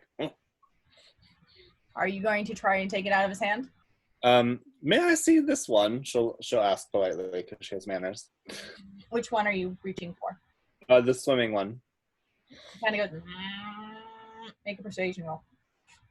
You've insulted him. You've insulted his shop, so he's a little bit less likely to. Persuasion, okay. 13.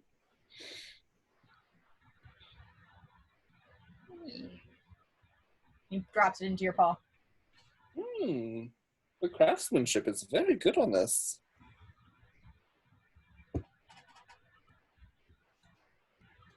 You have a lot of treasures here. I'm very impressed.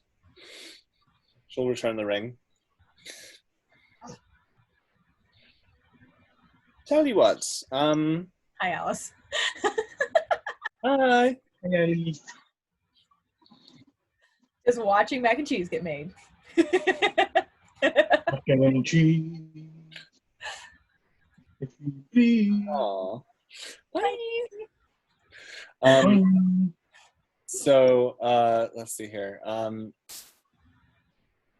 Zinzi's dear, is the trumpet something you wish to have? I think it's interesting. It seems to be quite powerful. And she looks at the wall. Sorry, dear. I have to, and I apologize. And she sort of waves her hand, and some little silkworms appear and sort of just thread the hole shut, and then disappear.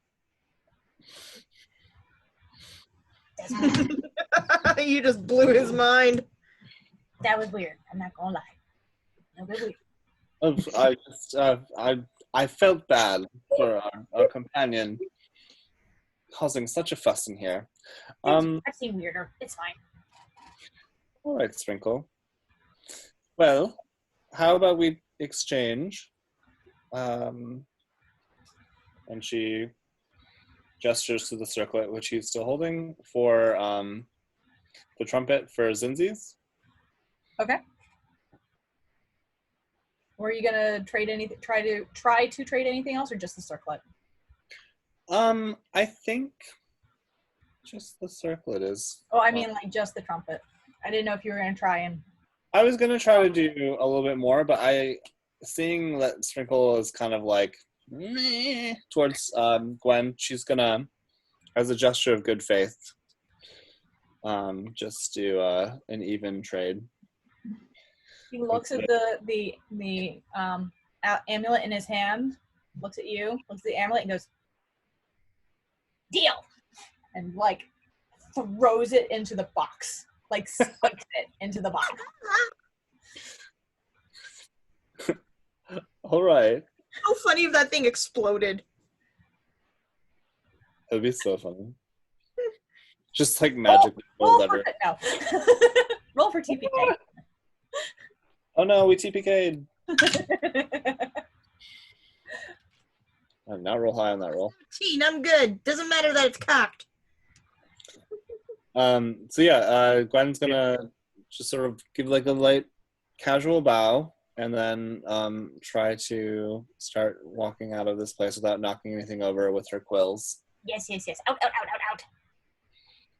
I grab the trumpet and I follow after.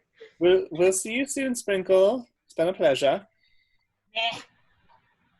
It's the last sound you hear as you leave. Except for the clanging of pots and pans and shit as he's putting everything back in their boxes. Not gently. All right. God, I hope he doesn't have a wand of fireballs in there somewhere. So, you don't know. You guys haven't seen the bottom of the box. I will add this.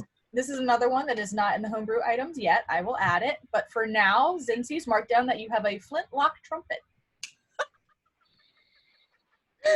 Does it count as an instrument or a firearm? It counts as a firearm when I put it in. I'm proficient in them. Yep. A tarnished brass trumpet, which can be used as a musical component in bardic magic. That you cannot do. Yeah. It has had extensive modifications to enable it to double as a flintlock firearm, and it deals 1d10 piercing damage to a single target. It requires a bonus action to reload, is what it says here, but we've already talked about that. It's loaded beforehand, before you get into a fight, by playing it as an instrument, and the longer you play it, the more ammunition you store up. So basically, if you decide to play it for 3 minutes, then you have 30 rounds of ammunition. Zinzi's will sound the battle char. I just will, because I don't know how to play any instrument, I'll just do just horn blasts just to charge it up. So you're walking back through the roof, horrible horn blast. blasting this. Fuck it. Make a performance check. If you thought you were going to get away with this without a performance check, 13? Very 13? Wow. It almost could be a tune. Not quite. It's very much like recorder day when you were in kindergarten. Hot cross buns, bitch. Hot cross buns played with the same note repeatedly, like when we were in kindergarten, because they couldn't figure out the finger moves yet. That's what it sounds like. Yeah.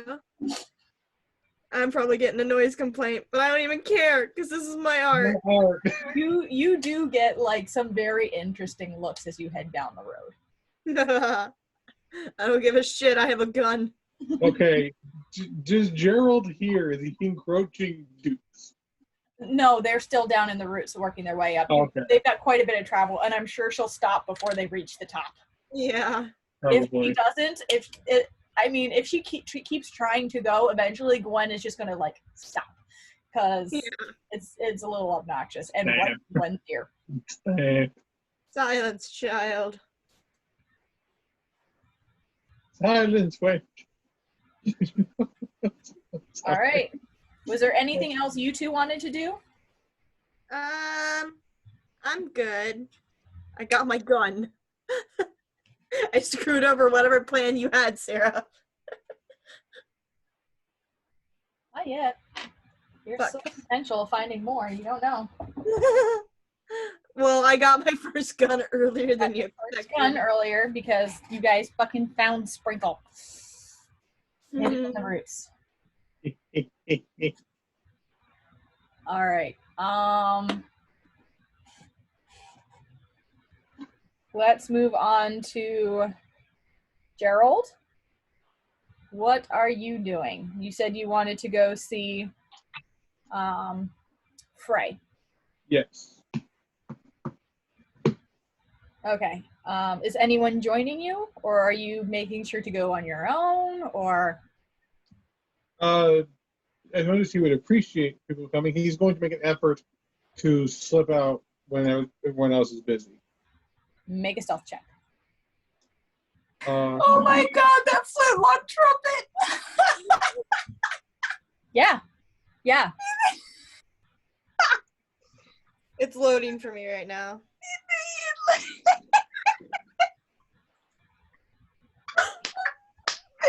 For those playing the home game, let's just do this up. It's a horn of war.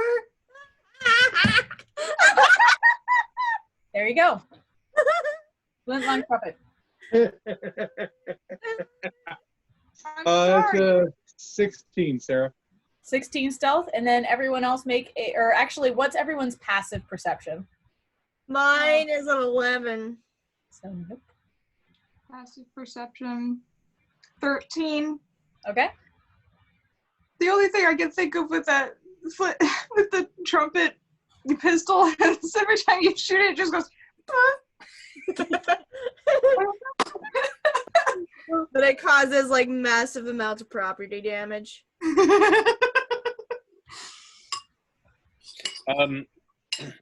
Oh. Sweet of them. 14. Okay, so Gerald, you are able to slit out with no problem. Yeah. Before we continue with this, I will be right back. I never grabbed myself some dinner. Yeah. So let's take a brief 5-minute break, and then we will be back. Okay. I am. Get your food. Yeah. What have I? We're back. Yeah, buddy. So, Gerald, you snuck away from the group and Yep. start heading. Well, you did see when you guys stopped at the Council Plaza, all the way up the top, is where they kept their jail. Yep. So you start heading that way. You are greeted at the gate by 2 members of the Perch Guard who try to bar your way. They, sorry, sir, official business only here. Is just forgot his name. Conrad? Conrad. Yeah. No, the first guard we did. Alden. Cap- Alden. He's Captain Alden. You mean Sergeant Alden? Sergeant. I didn't really get his rank. We assisted him out in the woods, and one of the captives and I requested to speak with one of the captives. Yep. Might have to run by him. You're one of those. Okay, yeah, no, we were told to keep an eye out for someone. I don't know. So you're Alden's friend. Yeah. Okay. Sure. Go ahead. And kind of just gestures you inside. Thanks. So you start making your way to the jail. Yep. Where there's another member of the Perch Guard there at the front desk who sees you, gives you an odd look before just yelling down the hall and just, Sergeant!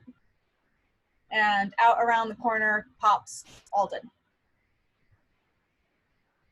Alden.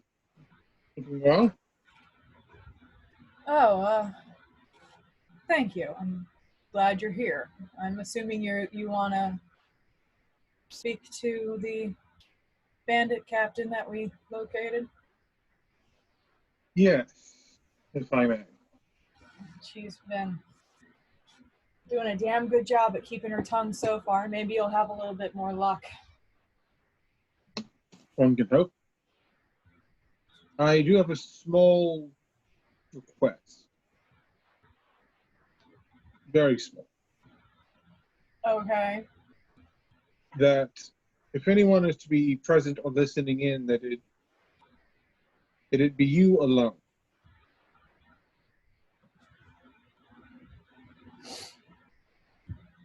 Mind if I ask why? We all have our pasts. Don't we? I'm not particularly proud of mine. I'm trying to make it right. Some believe that people like her are irredeemable.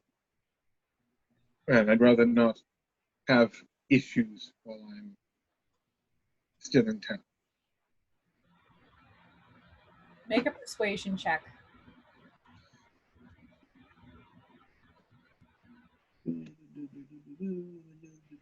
I'm good, Dad. I'm good, Dad. I'm good, Dad. That's a natural 20. That's a 25. Son of a bitch. It freaked me out. It's like, oh, look, it's going to be 9, 20. It's 20. It's 25. Okay. Alden looks you over very carefully before nodding and says, think I understand. I'm sure that can be arranged. Certainly. Follow me. And he starts leading you through the jail. Hold on one second, I'm closing my door. Why would they? Why would they? Fan is bloody loud. Leads you down to her jail cell.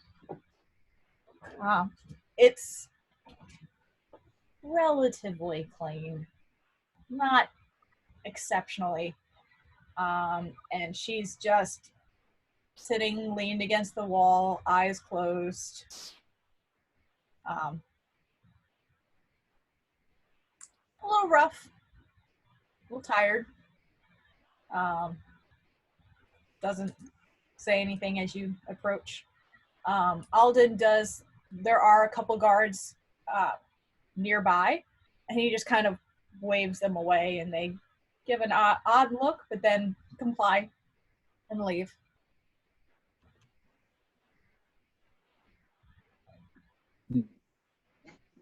He will grab a chair, sort of sit it in front of her cell.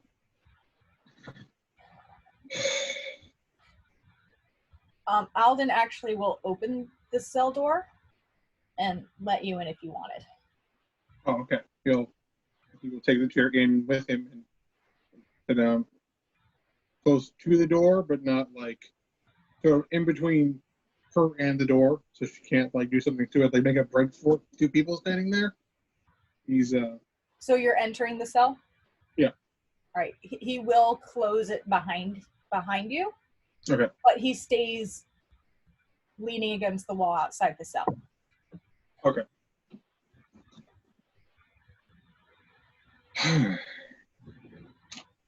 This is not the sight I thought I'd see. Oh, the traitor. Come to pay me a visit. Something like that.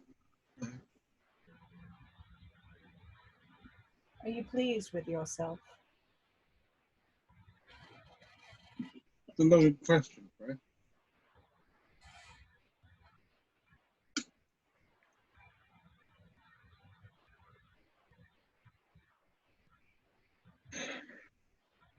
Better off now than I was then, at the very least. Of course. You found the council and decided to lick their boots. I went to the council on behalf of the Jabina, securing aid for a town that we may have even passed through and caused some trouble for. That little thing. Right outside of where we saw you the first time, if you recall. Quite. You got members of my crew thrown in jail. It's not something I appreciate. Well, they made off better than some. They didn't give us much other choice. So what do you want? They want answers about operations. I want answers about what the hell happened. Last I saw you, you were running a shop with your children. And now he kind of, granted, he probably would have surrendered his weapons before he entered the cell. Yeah, they would have taken them at the... Yeah. And now you walk around with a captain's blood. It's only been a couple of years. Times have changed. You've missed quite a bit. Evidently. It's only been, what, 3 years? Something around that?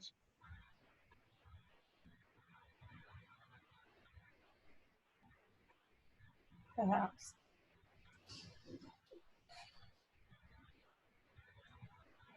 Kind of looks down, looks back up.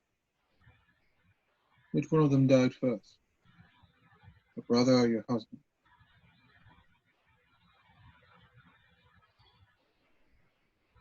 She gets a almost angry look on her face As she looks away for a moment, and looks back at you. And why would you care? Because I care. I didn't leave because I stopped caring, because I didn't see the humanity anymore. I left because things were changing. I was no longer doing what I had been raised to. I was raised to learn how to survive, do what I had to do. While I served with the rest of you, I didn't take one life. Not one. And then bodies started piling. Small time at first.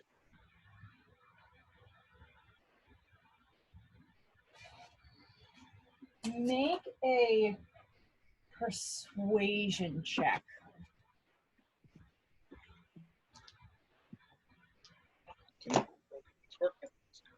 See if it's working. Just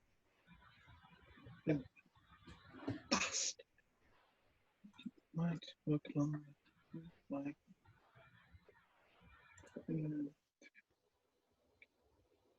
thumbs. Thumbs and thumbs. All right. 18.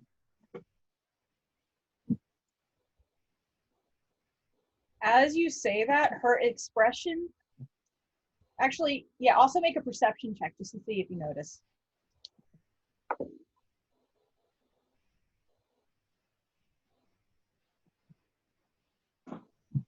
20, the natural 20, 23. She rolled a 2. I great. I'm glad I used that. I kind of used a 20 for a 2. With a bonus of +2, so 4. It's a whopping 4. Actually, no, because no, it's a +1, so it's a whopping 3 that you defeated with your natural 20. Yeah.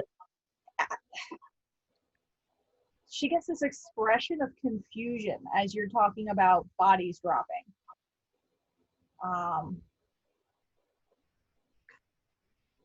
And she looks at you and goes,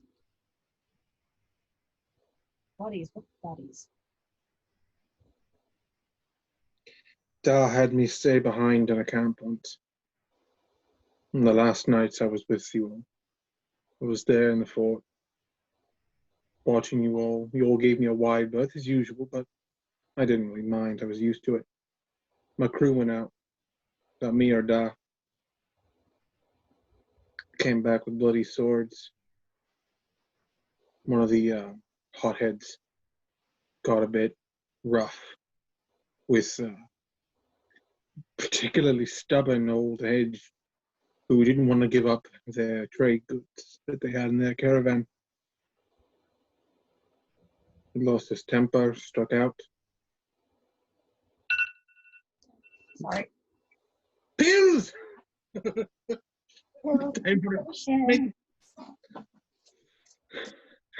Peace. Take your fucking medicine. Sweet. Continue. I don't know what happened after that.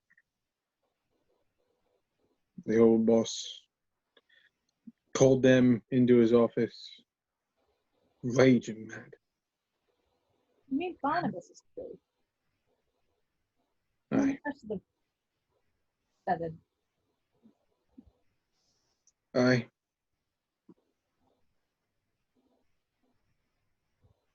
I don't know why they set me behind. I was the only one. They usually need me for distractions, songs and illusions. I was part of the team, but they told me to stay behind. I don't know why. He's always been a squirrely little shit. Didn't expect him to do something like that. Next couple of months, it just kept happening. Different groups. Someone lost their temper. Someone started arguing orders. Started falling apart. Then I heard this before I left. I heard stories of this new leader knocked a few heads. From Barnabas, I'm assuming. Last I spoke to him, I haven't seen him in years. I don't even know if he's alive. So He told me about what stories was he telling you about good old Benna? a natural born leader. Not afraid to knock heads, but she's driven, she's smart, she's dangerous if you cross her. All what you've been doing, coordinated attacks, an assault on the Elder Heart. Who would have never thought about doing that back in the day? Well, we had no organization before. Now we actually have a strong leader. Not that moron.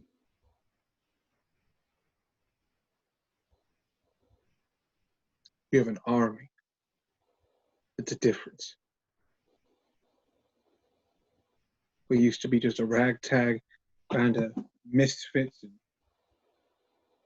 castaways who lost things in the fire. Shit. I was a lost thing. Barnabas took me in, raised me as his son. Even that, it's distance. I grew up with you all. I watched her. I was there. I wasn't in the room per se, but I was there in the party going on with your firstborn. So was the Lars walking around.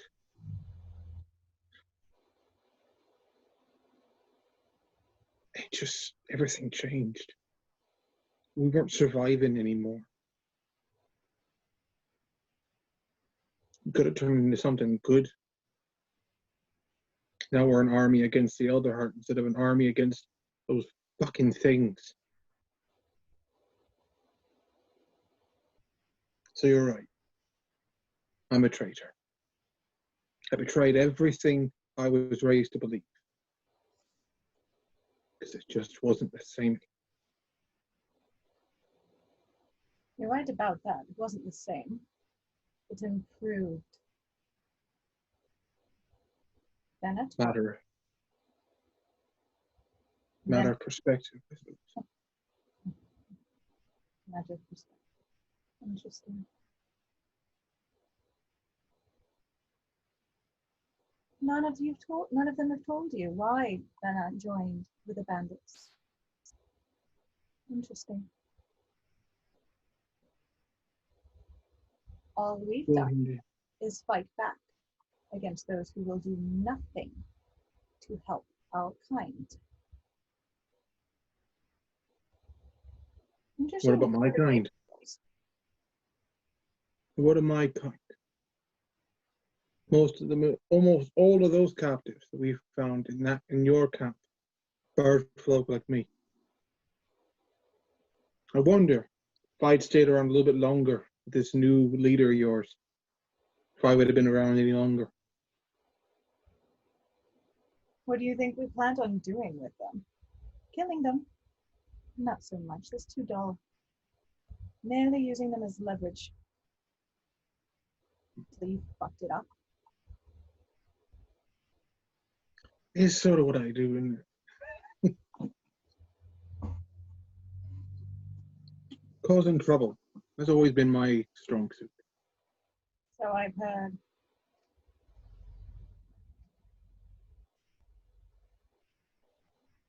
Still haven't answered my question. Which one died first? Neither. They died together. Sounds like them. They were a hell of a team. So I've heard. I know it don't mean much to you. I am sorry for your loss. They were good men.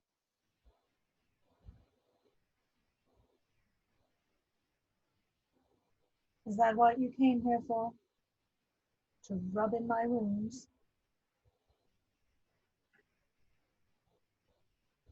No. I'm an ass. Not that much of an ass.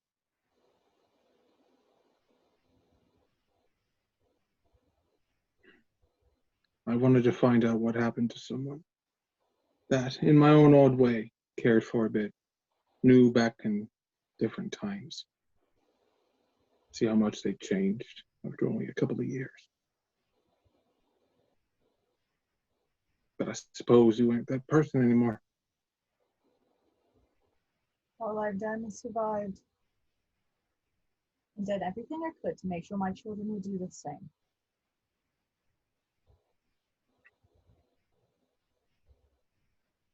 Fat lot of good you'll do them in here. That's your fault. Remember that.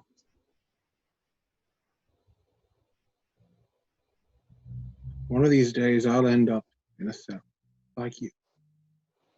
Serving time I've been avoiding for years. And that's my fault. You being in here? That's on you. You decided to pick up a blade. You decided to start kidnapping people, robbing good folk, doing the exact same thing that had happened to us 100 times before everything was put together. One of the first things I think I heard they did from old Barnabas was root out the old bandits, common criminals just causing harm. Got rid of them, formed the coalition. They had rules, restrictions. Now there's just bundles of them all over the wood. You really have no idea what's going on, do you? Must be interesting. Well, You've been so out of touch. God, I wasn't much in charge when I was in anyway. Kept out of a lot of decisions. So I can Kept on the edge of everything. tell me, did Barnabas tell you everything you knew within the camp? Him and his cronies. It's not like you got out much. I think you only came into my shop twice. Needed a new string for my lute at the time. Hard to find good string, as far.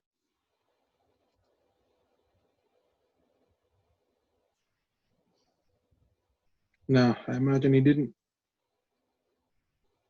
I don't even imagine, aside from calling me son all those years, I don't imagine he thought of me much of one. Saw an asset, young orphan strig with strange magical ability, and an uncanny talent for illusions. Who's to say? I haven't talked to the old man since I left. Well, we did a quite good job keeping you in the dark. My own fault, I suppose. Didn't ask many questions. You should fix it.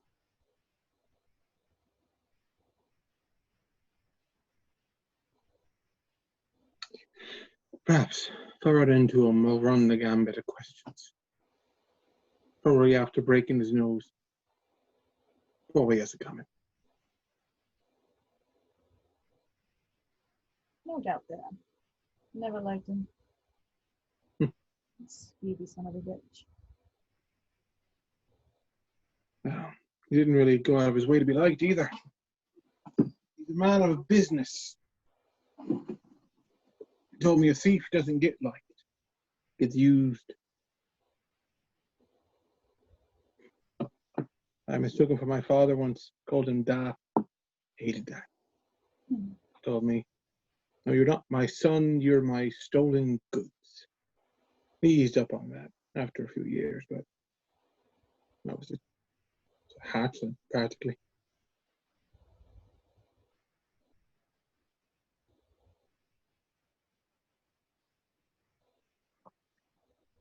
Old wood's going to shite.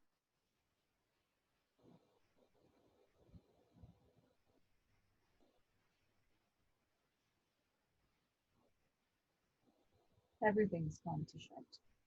A long time ago. You're right. The coalition has changed. We went from a band of misfits and criminals to a revolution. And if you can't see that, you're blind. Revolution. a funny way of thinking of it. You've certainly been revolutionized. Your purposes. Your cause.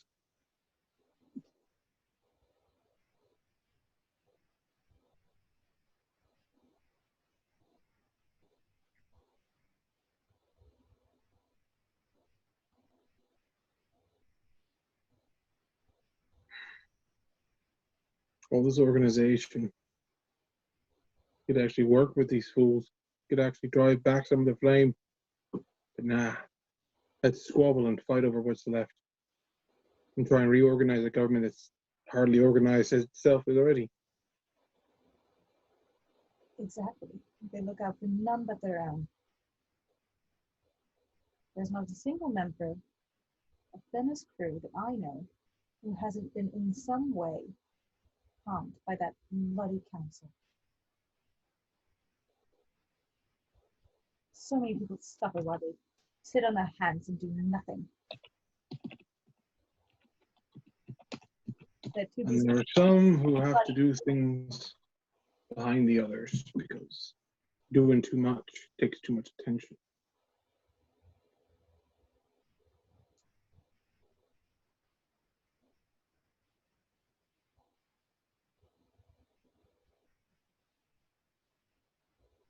And we've been at the bottom of the barrel for a long time. I said it's a matter of perspective, really. I'm a vagabond musician. Happens to have a few extra skills that keep me alive.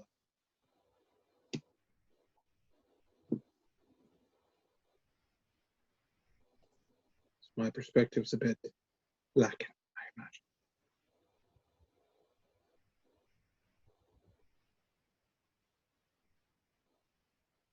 I'm certainly not a widowed mother to fighting for a cause to keep our children safe. We all have our crosses to bear.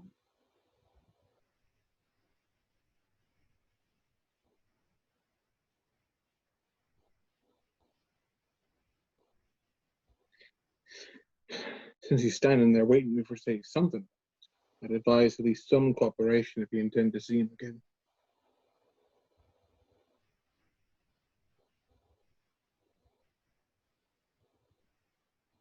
But then again, no one's really heeded my advice before, so thought I might at least say it. So I want you to see him again. I didn't hear that last part. What? So I want you to see them again. Make a persuasion check. Buttons.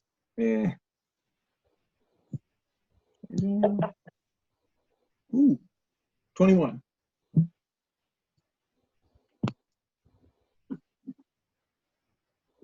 She gives you a long, hard look before sighing.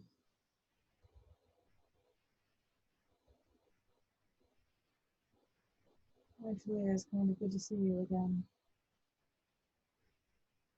He will reach up and take off his hat, and probably in the guard, Alden, probably Owen, her and Alden Owens can see it as he takes it off. The feathers on his pretty much his whole head go back to a snowy white as his actual features are shown. Gonna hold his hat in his hands. I wish I would have seen you again under better circumstances.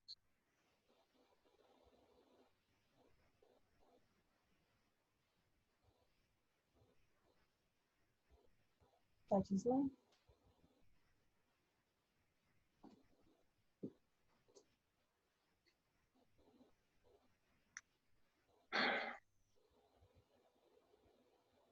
If you do make it back, you see old Barnabas. He kind of looks up at her with a much more serious look. Down. She's sitting on the ground. She never got up. Yeah. Yeah. Oh yeah. Yeah. Well, he's kind of looking. That's because he was kind of looking down, and then they look back up. He kind of look. He looks at her with a much more serious look. You tell them I'm coming.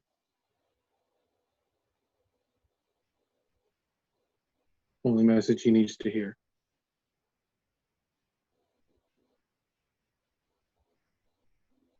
She just silently nods. And give the boys my love.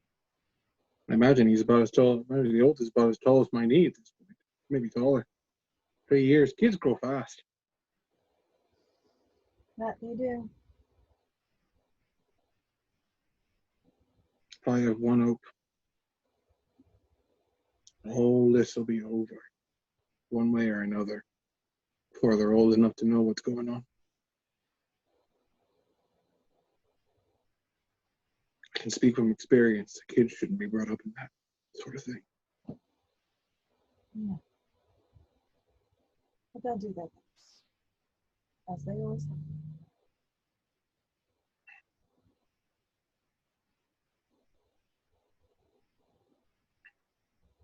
He'll put his hat back on and sort of tap the bars.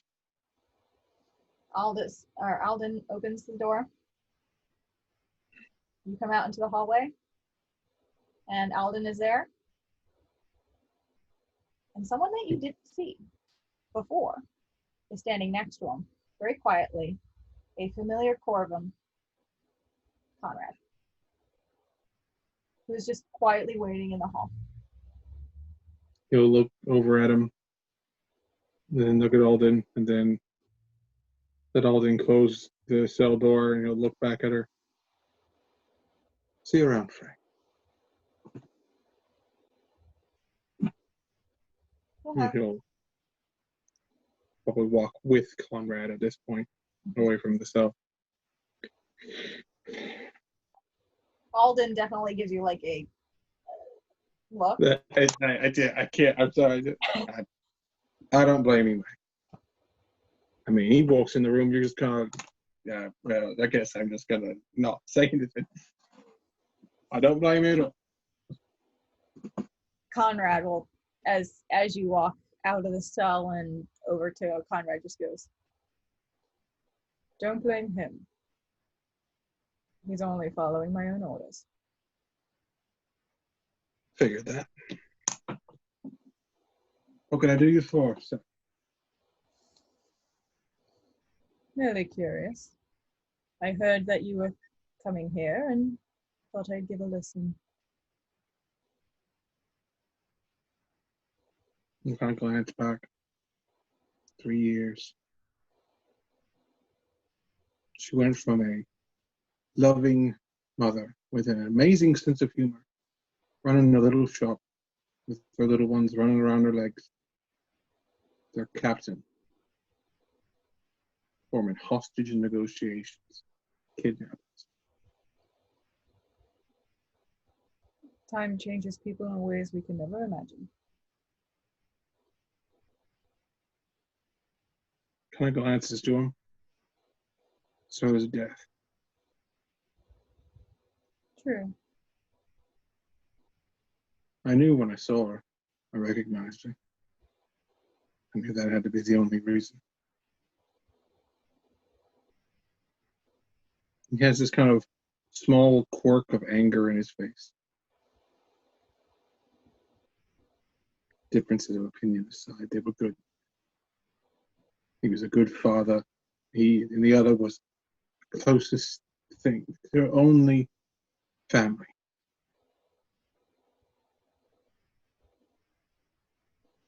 Yes, Now I'm currently looking into what happened with their fate in particular. I should find out more in the next couple of days or so. I wouldn't mind hearing that, Paul. And what about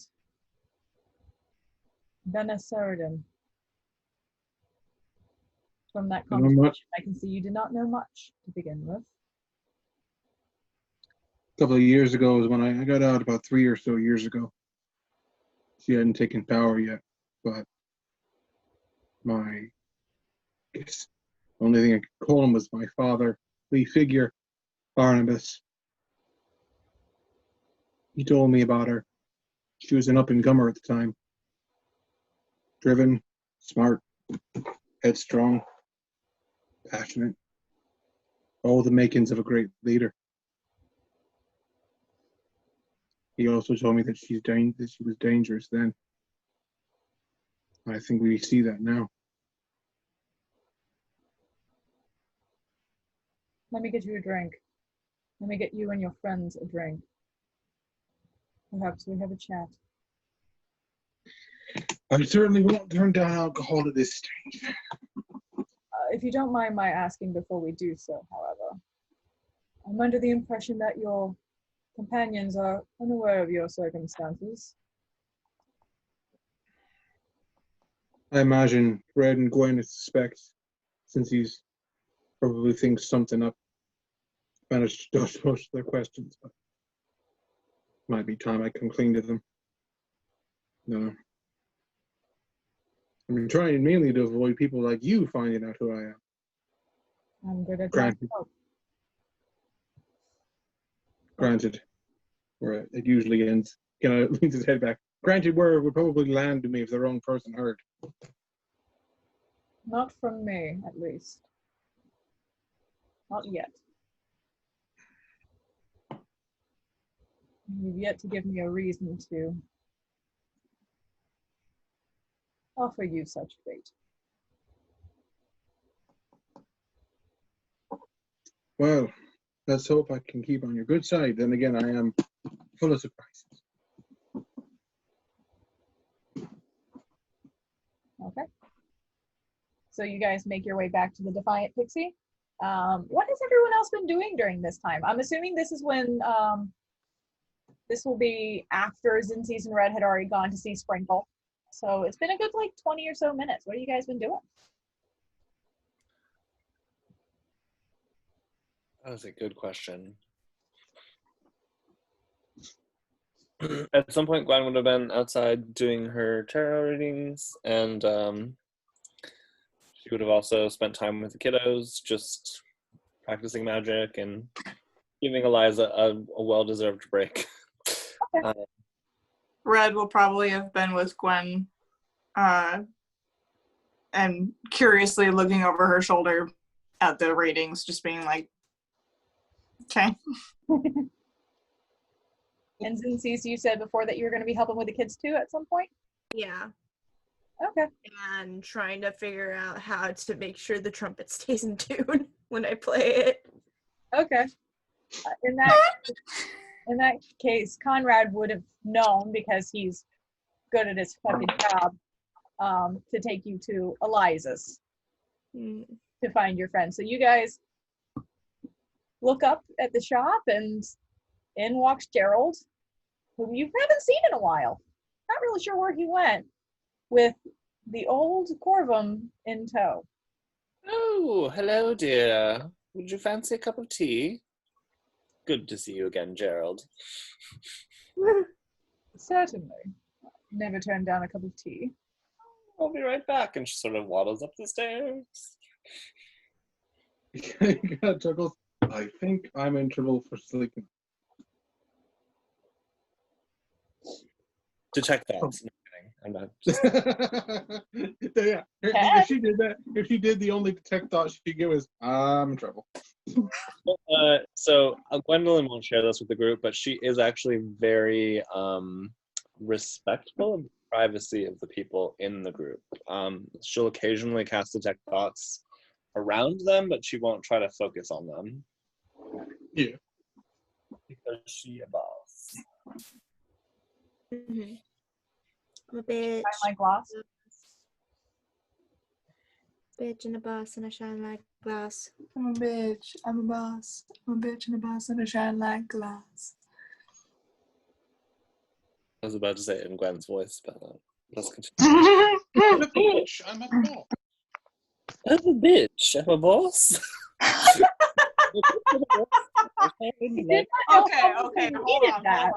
Okay, hold on. Now I need to hear everybody say that in their characters' voices now.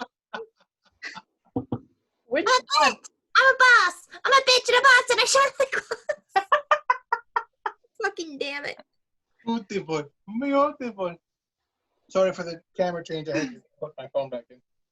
That's I'm right. a bitch. I'm a boss. I'm a bitch and a boss, and I shine like glass. I'm a bitch. Eliza, say it now. I'm a bitch. I'm a boss. I'm a bitch and a boss, and I shine like glass. Oh God, are we gonna do GKCs now? For those of you watching this, I'm not in fear headspace. Fuck. It's okay, it's okay. For those who are watching from YouTube, Gym Kingdom Chronicles is a campaign that the rest of us are all in, and you should totally check us out on Paige's YouTube and her Twitch. Do it. Turn to Do it. number 2, Paige, Paige, 394. Shit, I didn't upload today's episode. Fuck. That's okay. We'll do it I'll later. do that in a moment. It'll be up by tomorrow. All right, so Eliza's just kind of scurrying around. She can see that this is a moment that probably needs a little privacy, and you guys all gather around the table and are talking to Conrad. I must ask, are the children in food comas by now from all the fucking cupcakes? Oh, well, they were told they absolutely had to have actual meals. But at this point, it's around like, They've eaten 5 cupcakes by now. yeah, at this point, it's about like 8:30, so they're all getting ready for bed except for Ramona. Eliza's helping them as she's closed up shop and is just letting you guys use the space because you guys are good enough friends at this point. Yeah. Yay. That sugar coma now.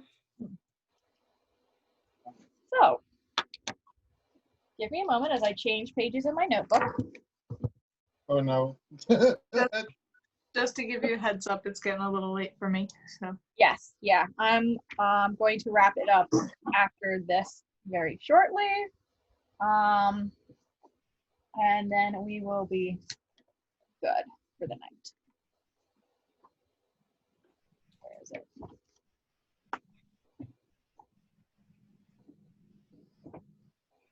Okay. So,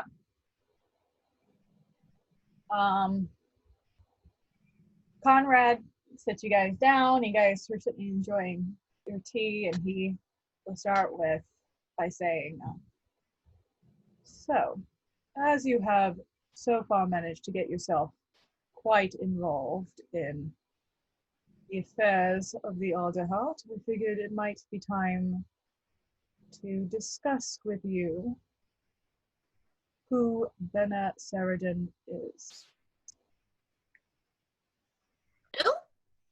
Well, this will be interesting. He is the leader of the Bandit Coalition, as far as we know, and has been for the past 2 years. About 4 years ago, we had a older servant woman come before the council asking for supplies and for aid, claiming that she could see the future and knew that her town was not in a safe place, that the Scorch Grove was going to expand again, something that's not common. We debated over the circumstances, but as you have seen personally, oftentimes these pleas go unheard. Turns out that their village did not survive the fires. They were swarmed. We couldn't have expected such an unrelenting place, but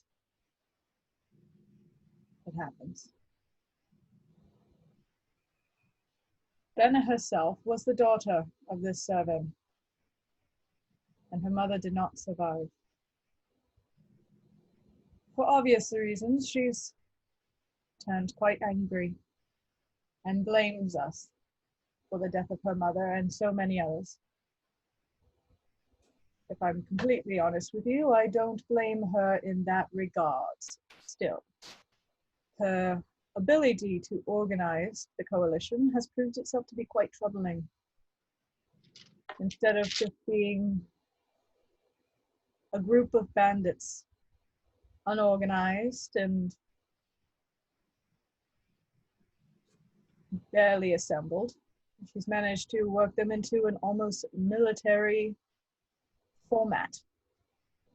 And that stronghold has built up quite immensely upon her taking command. Apparently, she dueled former captain of the bandits and was able to displace him from power. Not but 2 years ago. I feel for her plight. I do. And if I were in her shoes, I probably would have done the same. And yet, here we are.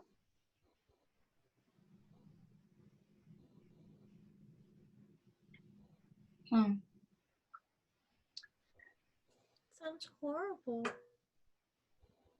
Gerald It is is quite a disturbance. Gerald is particularly quiet and just kind of staring at the thing. Very contemplative.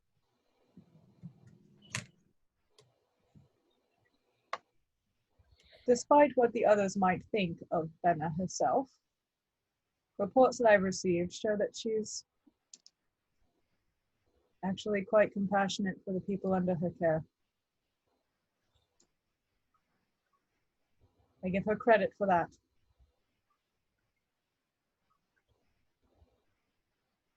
Her methods, however, I cannot approve of, despite the message she's trying to convey.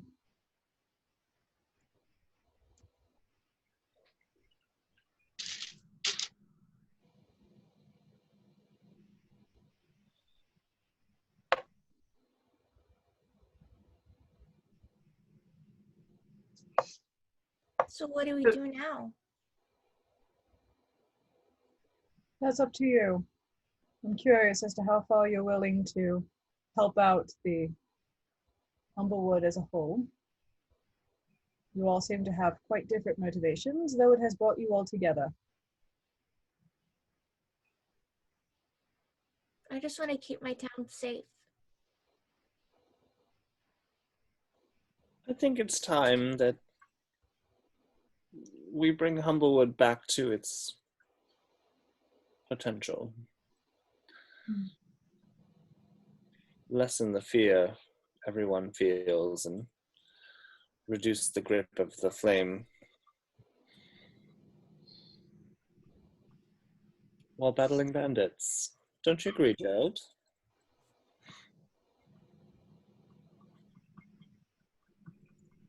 I need to Gesture. fix this problem. Yes, he's still sort of looking contemplative.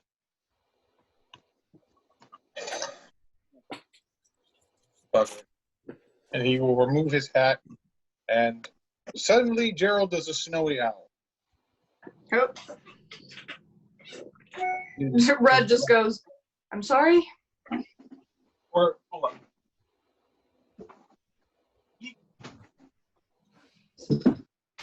Just throw on a white blanket. I have a visual aid. That's a barn owl.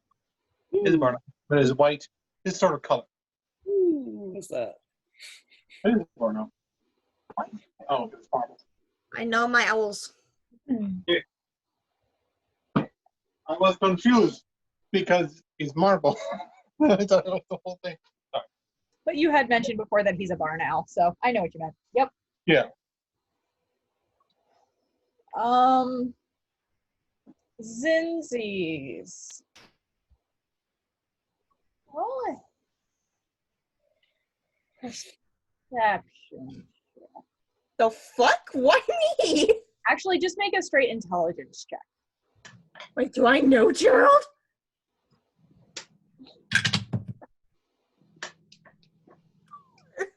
Four? Oh no! 4? Okay. Wait, can I change that? You have no way of knowing what she's doing, so no. But I have portent. I can predict the future, kind of, a little bit. No, you have no idea what she's trying to think of. I'm sorry. In this case, portent doesn't help. Okay. Dramatic. Like if this was a skills thing, sure, but you have no idea unless you are actively trying to detect thoughts. You'd have no reason to understand what she's trying to imagine.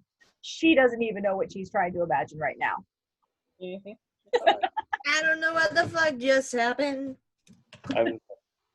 There's a weird clicking sound in my house. Okay. June bug might have flown in. All right. So continue. I'm yeah. dumb. So here's a pale colored barn owl. Indeed. For the first time, you all hear that Zinzi goes, "What the fuck?" In response to that, Red goes, "What the fuck?"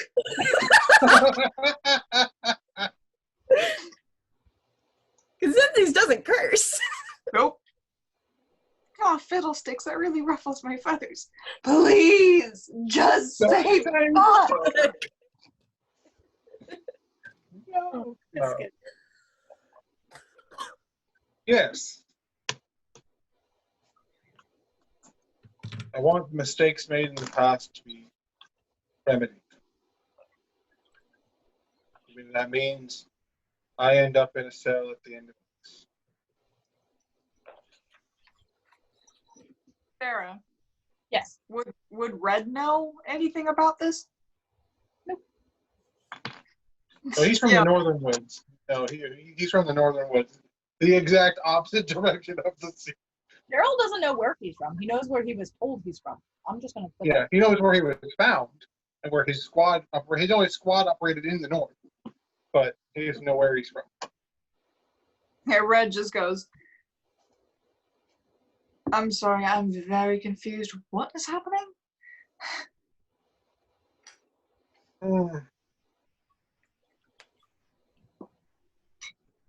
I just need a collective agreement not to draw a weapon on me when I explain this. I'll consider it. No promises. Zinzi's silent.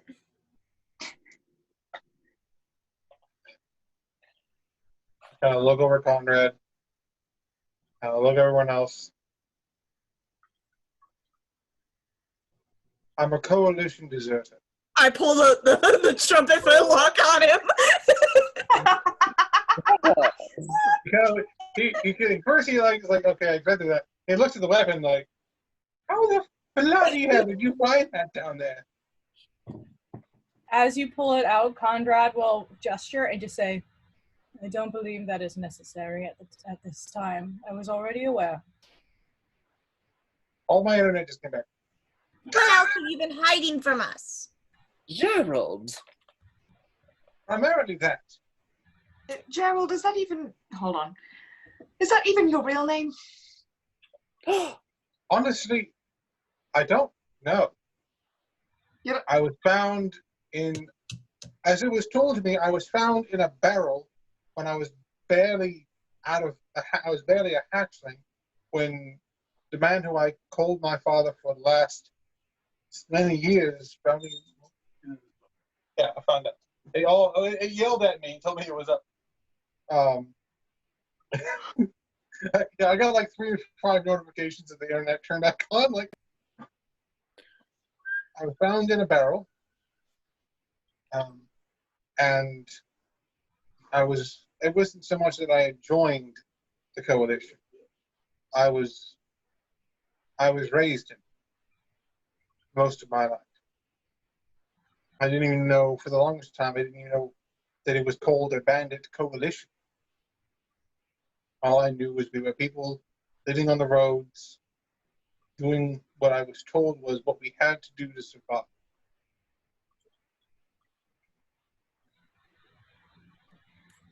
But near the end of my time with them, things started to change. People, they became angrier. People started to die.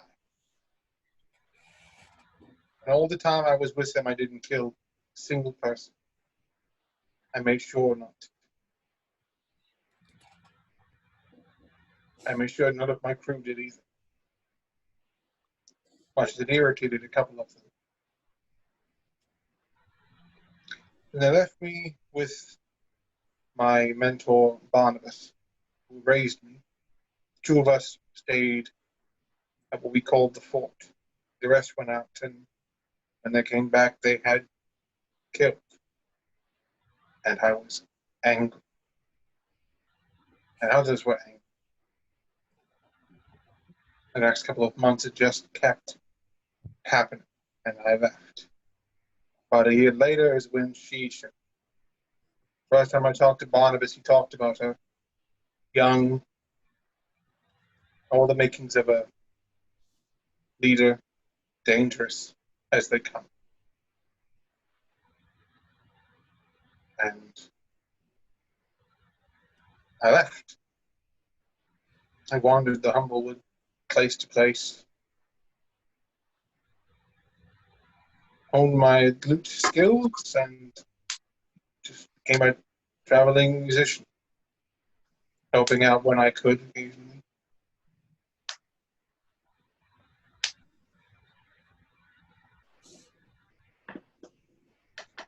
But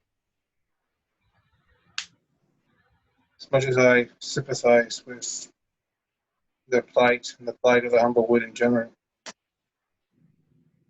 they can't be let to go on like this. You can Can't. sympathize with them attacking towns and hurting people? How can you sympathize with that? I said I sympathize with what they've lost. They're causing others to lose too. That's why I have to stand against them. That's why I left them. I didn't know any different for the longest time, and when it finally clicked, I left. I've been trying to I've avoided going back to them. I've avoided some parts of the Humblewood entirely because I made a reputation.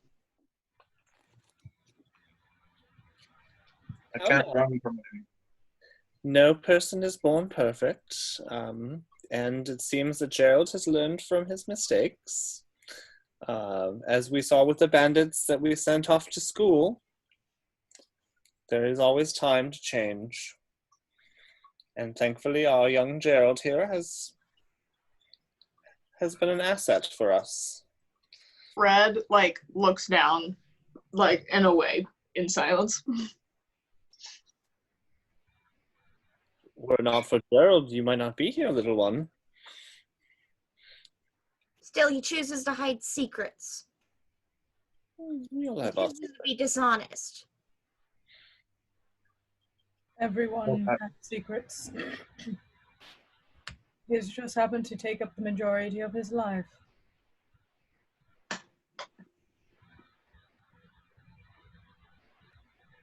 Sorry, I'm playing to lawful good, you guys. I know. It's okay. If she had it her way, she'd have him arrested. Oh, Gerald, dear. Oh. Do you have any more secrets that we need to be aware of? I imagine any of them I have left, I don't know them. He kind of looks at Conrad. He might. But other than that, a few X's, and that one more recent is where I have been last little bit. I went to talk to the open we captured. And I you knew didn't her. tell us. All busy with the children. I didn't want to bother anyone. Personal matter. That is curious. You know I have my ways. I can tell if you're up to trouble, Gerald. I imagine you could. No, it was a person. I knew her before I left. Would this She be was a loving mother, 2 young lads, a loving husband, a stalwart brother. She almost killed me. Yes, Jill, she did. She like sort of I understand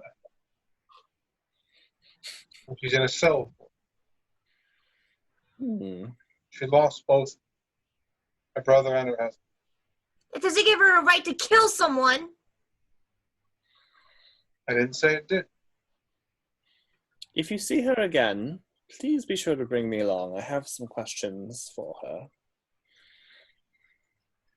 Oh, I had talked to Conrad about that. I imagine she's tired of seeing my particular face. She gives Conrad like just the most motherly, like, you're in trouble if you say no to this. No. There. I wanted to try and understand what happened.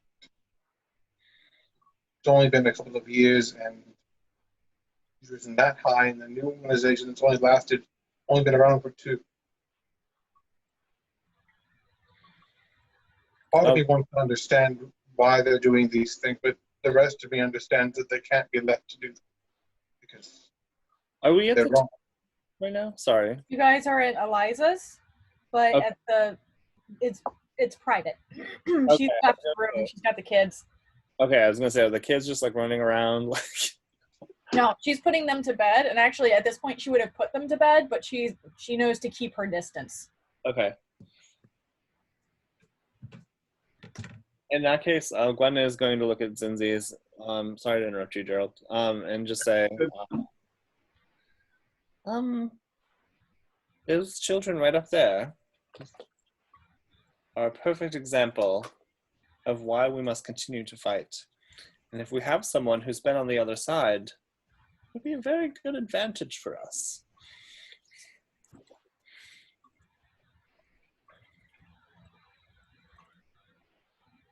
I understand the choice.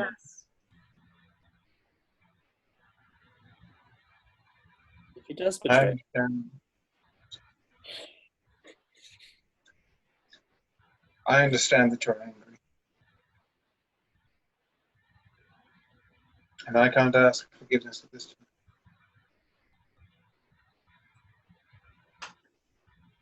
But I want to see the coalition disbanded. Do I believe And I him? want the Humblewood to be safe.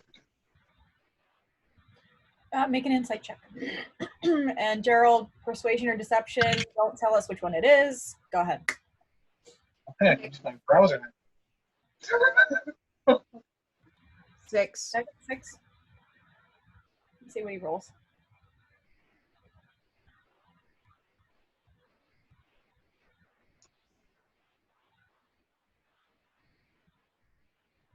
There it is.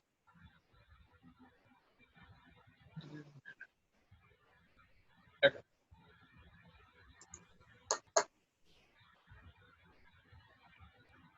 That's 24 total. I rolled a 19. He seems forthright. Seems honest. You've always known him to be relatively suave.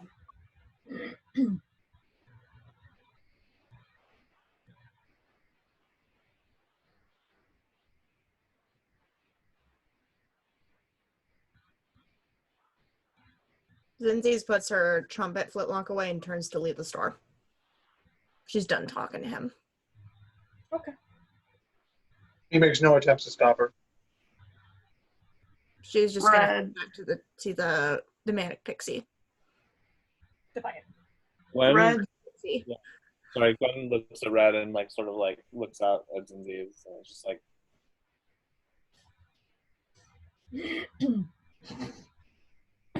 I would Red will not slowly recommend stand up. him following. Oh, you're looking at Red? Okay. I was about to say I would not recommend urging Gerald to follow. no. No. No. He wouldn't do that anyway. Sure. Gun on her. He will shoot me. I've seen And what that now gun, shoot me. I've seen what that gun does. No, thank you. He has a long way to prove himself again with Zenzi's. That is absolutely reasonable response. Yeah. I understand that. He understands that. You're good. Just red. She feels betrayed by him, and also her duty as town's guard. She feels if people back home learn that she worked with a coalition member, that she's going to get kicked out of the town's guard.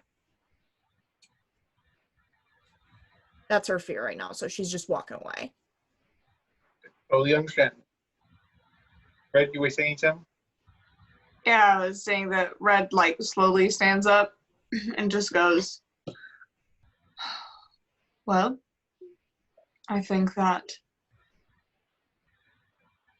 we should still stick together, work together, figure things out. But as of right now, perhaps we could take a moment to rest and take a breath. All right. Also, I think it would probably be best if we all stay completely honest. Stares great, like straight at Gerald. If we all stay honest, things will be a lot better for all of us. All right.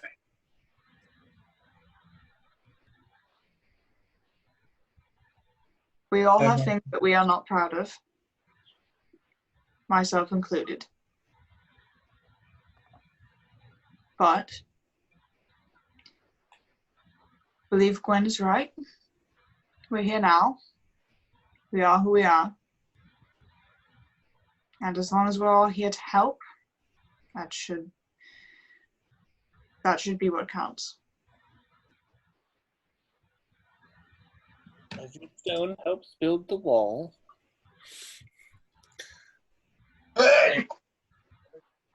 Bless you. Oh yes, return them.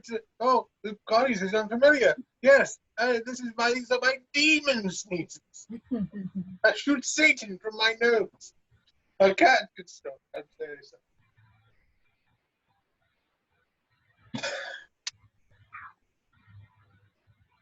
All right.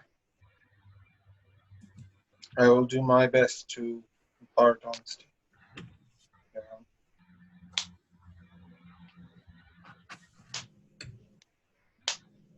Conrad will now actually clear his throat and go to stand. And with that, I believe I should leave you to your discussions. Can we potentially, if I were to put your name forward to the council in dealing with this coalition problem, can we depend on you? Perhaps, I would say yes. Perhaps dinner at your place would help sway the argument. Persuasion check. I want to say something, but I'm at the tavern. You're not Stop playing with the council, man. Persuasion? Yep. 15.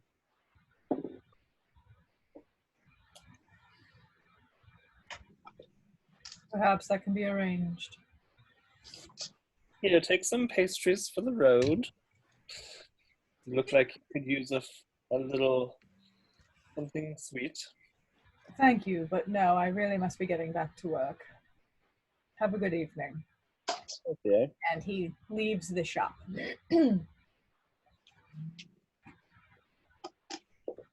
So who's in the shop right now? You three, Okay.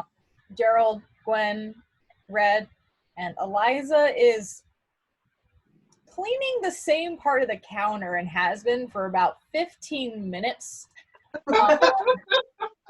While the children are upstairs asleep. I pulled a gun in her house. Yeah. Pointed it at your friend. She's like at the farthest corner of the counter, like Ancient art of minding my own fucking business. and like Ramona was downstairs at the beginning of this conversation and was like, and Eliza was just like, Keep them in there. upstairs.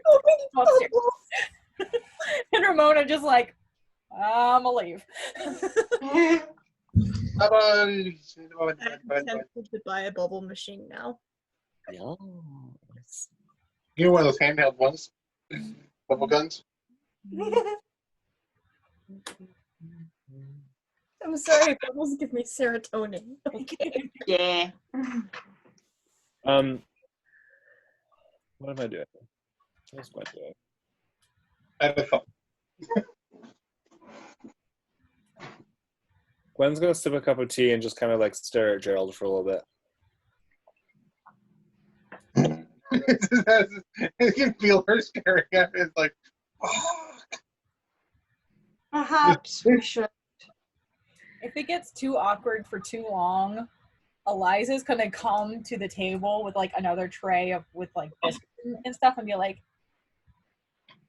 so that was exciting.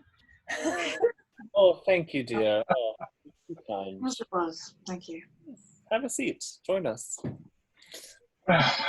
You guys really dealt with that Vulcan that we saw on the side of the road?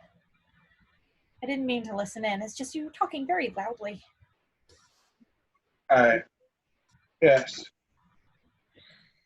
Her and I had history, and it makes me very sad to see what's happened to her and what she's been doing, what she's done. Well, thank you. You guys have done a lot for me, and I feel like this is just another thing that you've helped me with, strangely. She's gonna awkwardly sit there and just eat some of the cookies. Nom nom nom nom nom. Gwen's still like staring at Gerald, but like sort of puts a hand out and like just like pats Eliza, like comfortingly. Dear, all right. Red will kind of like stand there for a second and then just go. Right. Well, I'm going to go get some air, and just walks out. Be safe, darling. We'll see you at the inn.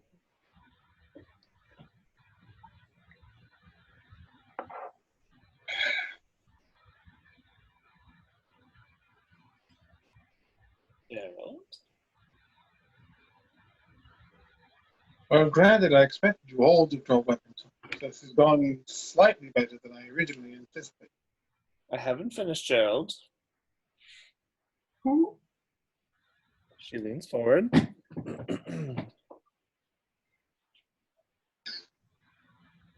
All of us have a past, and I understand that. Yours can be used to our advantage.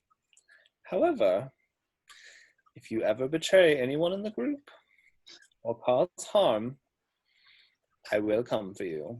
And her eyes are going to flash dark black. Just a moment before she offers Gerald a biscuit and another cup of tea. He will accept both under fear of penalty of death. And he will sip his tea. I wouldn't expect anything less. All right, dear. Eliza. I'm not intending of betraying any of you or Humblewood again. You said Eliza what? Eliza, thank you so much for having us. She's going to stand up and like tuck her knitting away and give her a hug, and then she's going to pat Gerald on the shoulder and head back to the tavern. Anytime, dear. You all are always welcome. We'll see you tomorrow, dear. Of course.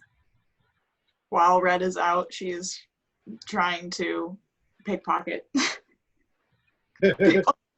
Just random people? Yes. How many? Oh fuck! If you pickpocket the councilman.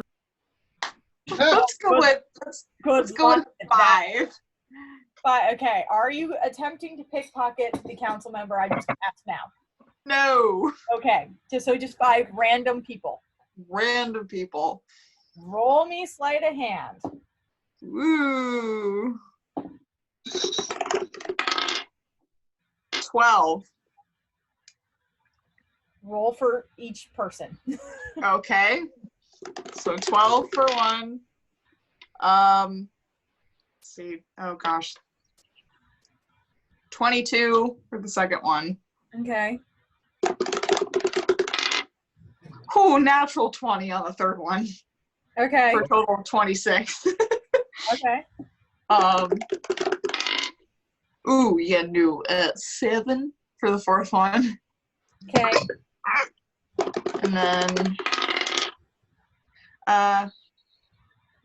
23 for the last one. Okay. You had more successes than failures. Yep. So with that in mind, you fumbled a couple times. And I'd like to point out that I also rolled to see like how many would notice and how many wouldn't. And there were 2 that were really low. So you lucked the fuck out.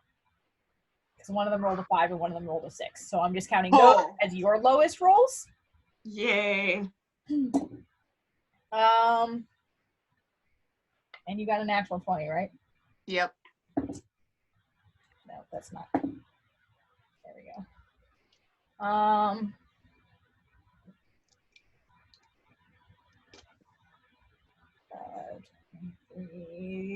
36 gold in total is what you end up getting. Okay. And like as she's pickpocketing, she's like silently cursing herself. Okay. I think after Gwen leaves, Gerald will help clear the table and make sure clean up a little bit, and he will thank her for the tea and the biscuits and apologize for causing such a ruckus. Of course. Don't worry about it. You just take care of yourself and then all that. Always. They're lucky to have you. I wouldn't have them without you guys.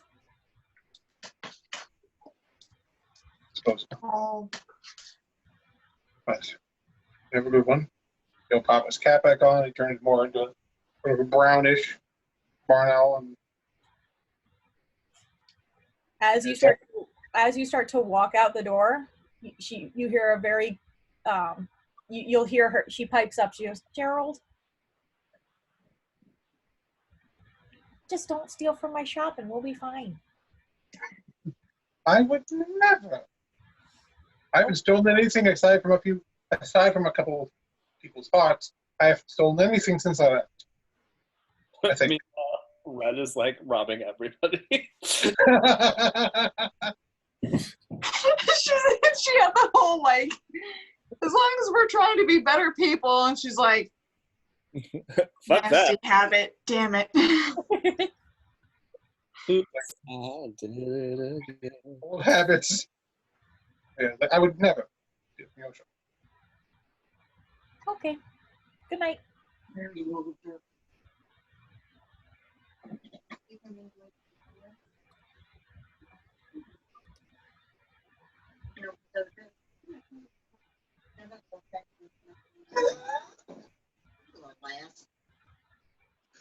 I'm sorry. My mom was at the door.